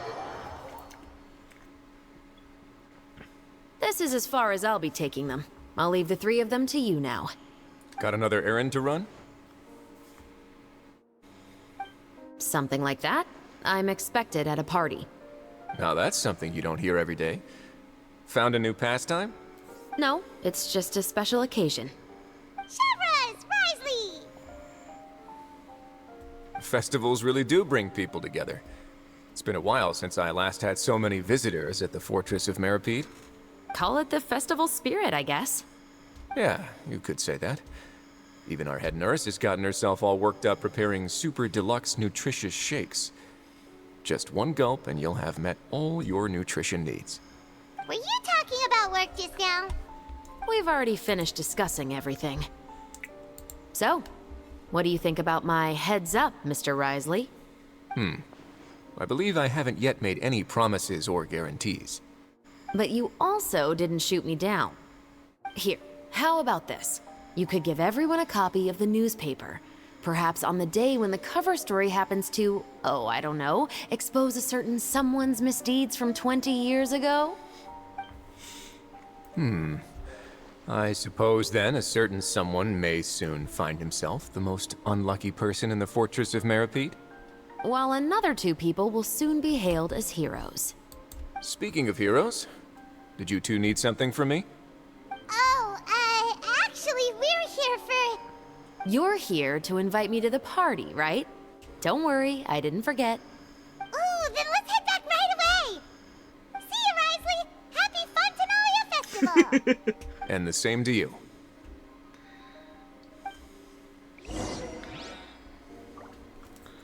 Back to the venue.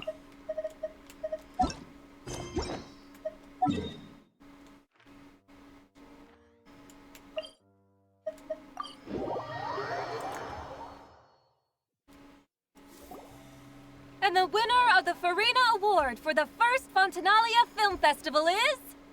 The Two Musketeers! Yay! We won! We really won! Congratulations, Mr. Xavier. We won? I can't believe it! I really can't thank all of you enough! See? My takes on Fontaine's entertainment industry have never been wrong. Now, please welcome to the stage the producer of The Two Musketeers, Mr. Xavier!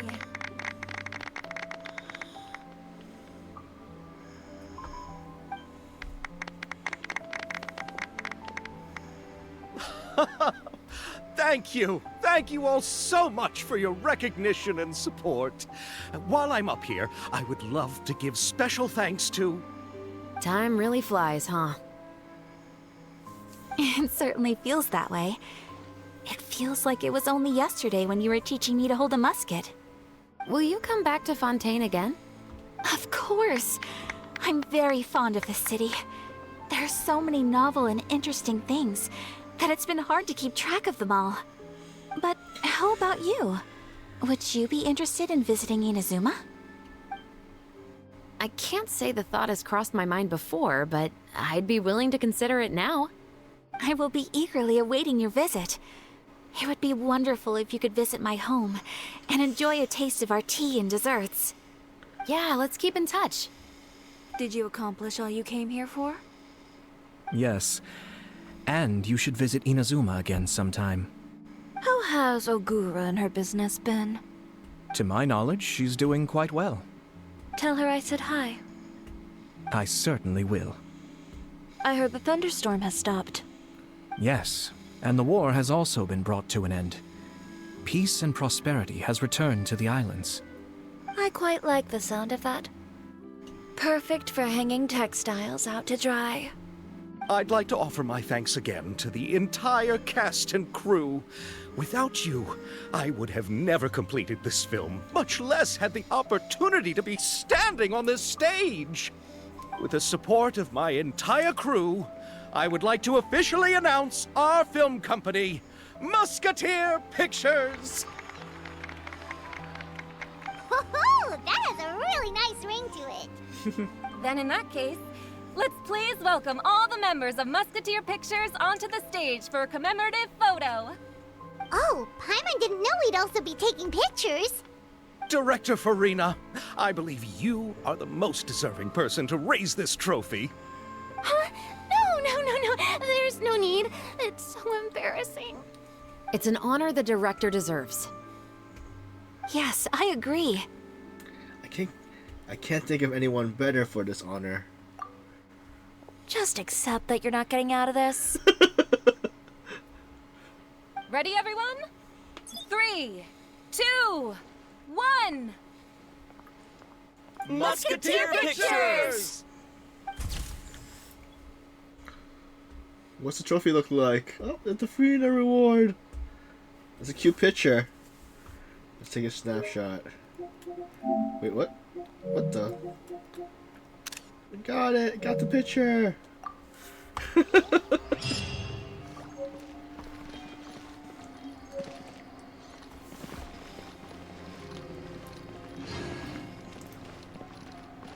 Is there anything left?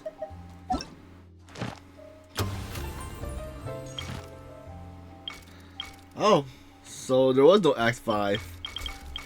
That's pretty good. So we just finished Roses and Muskets.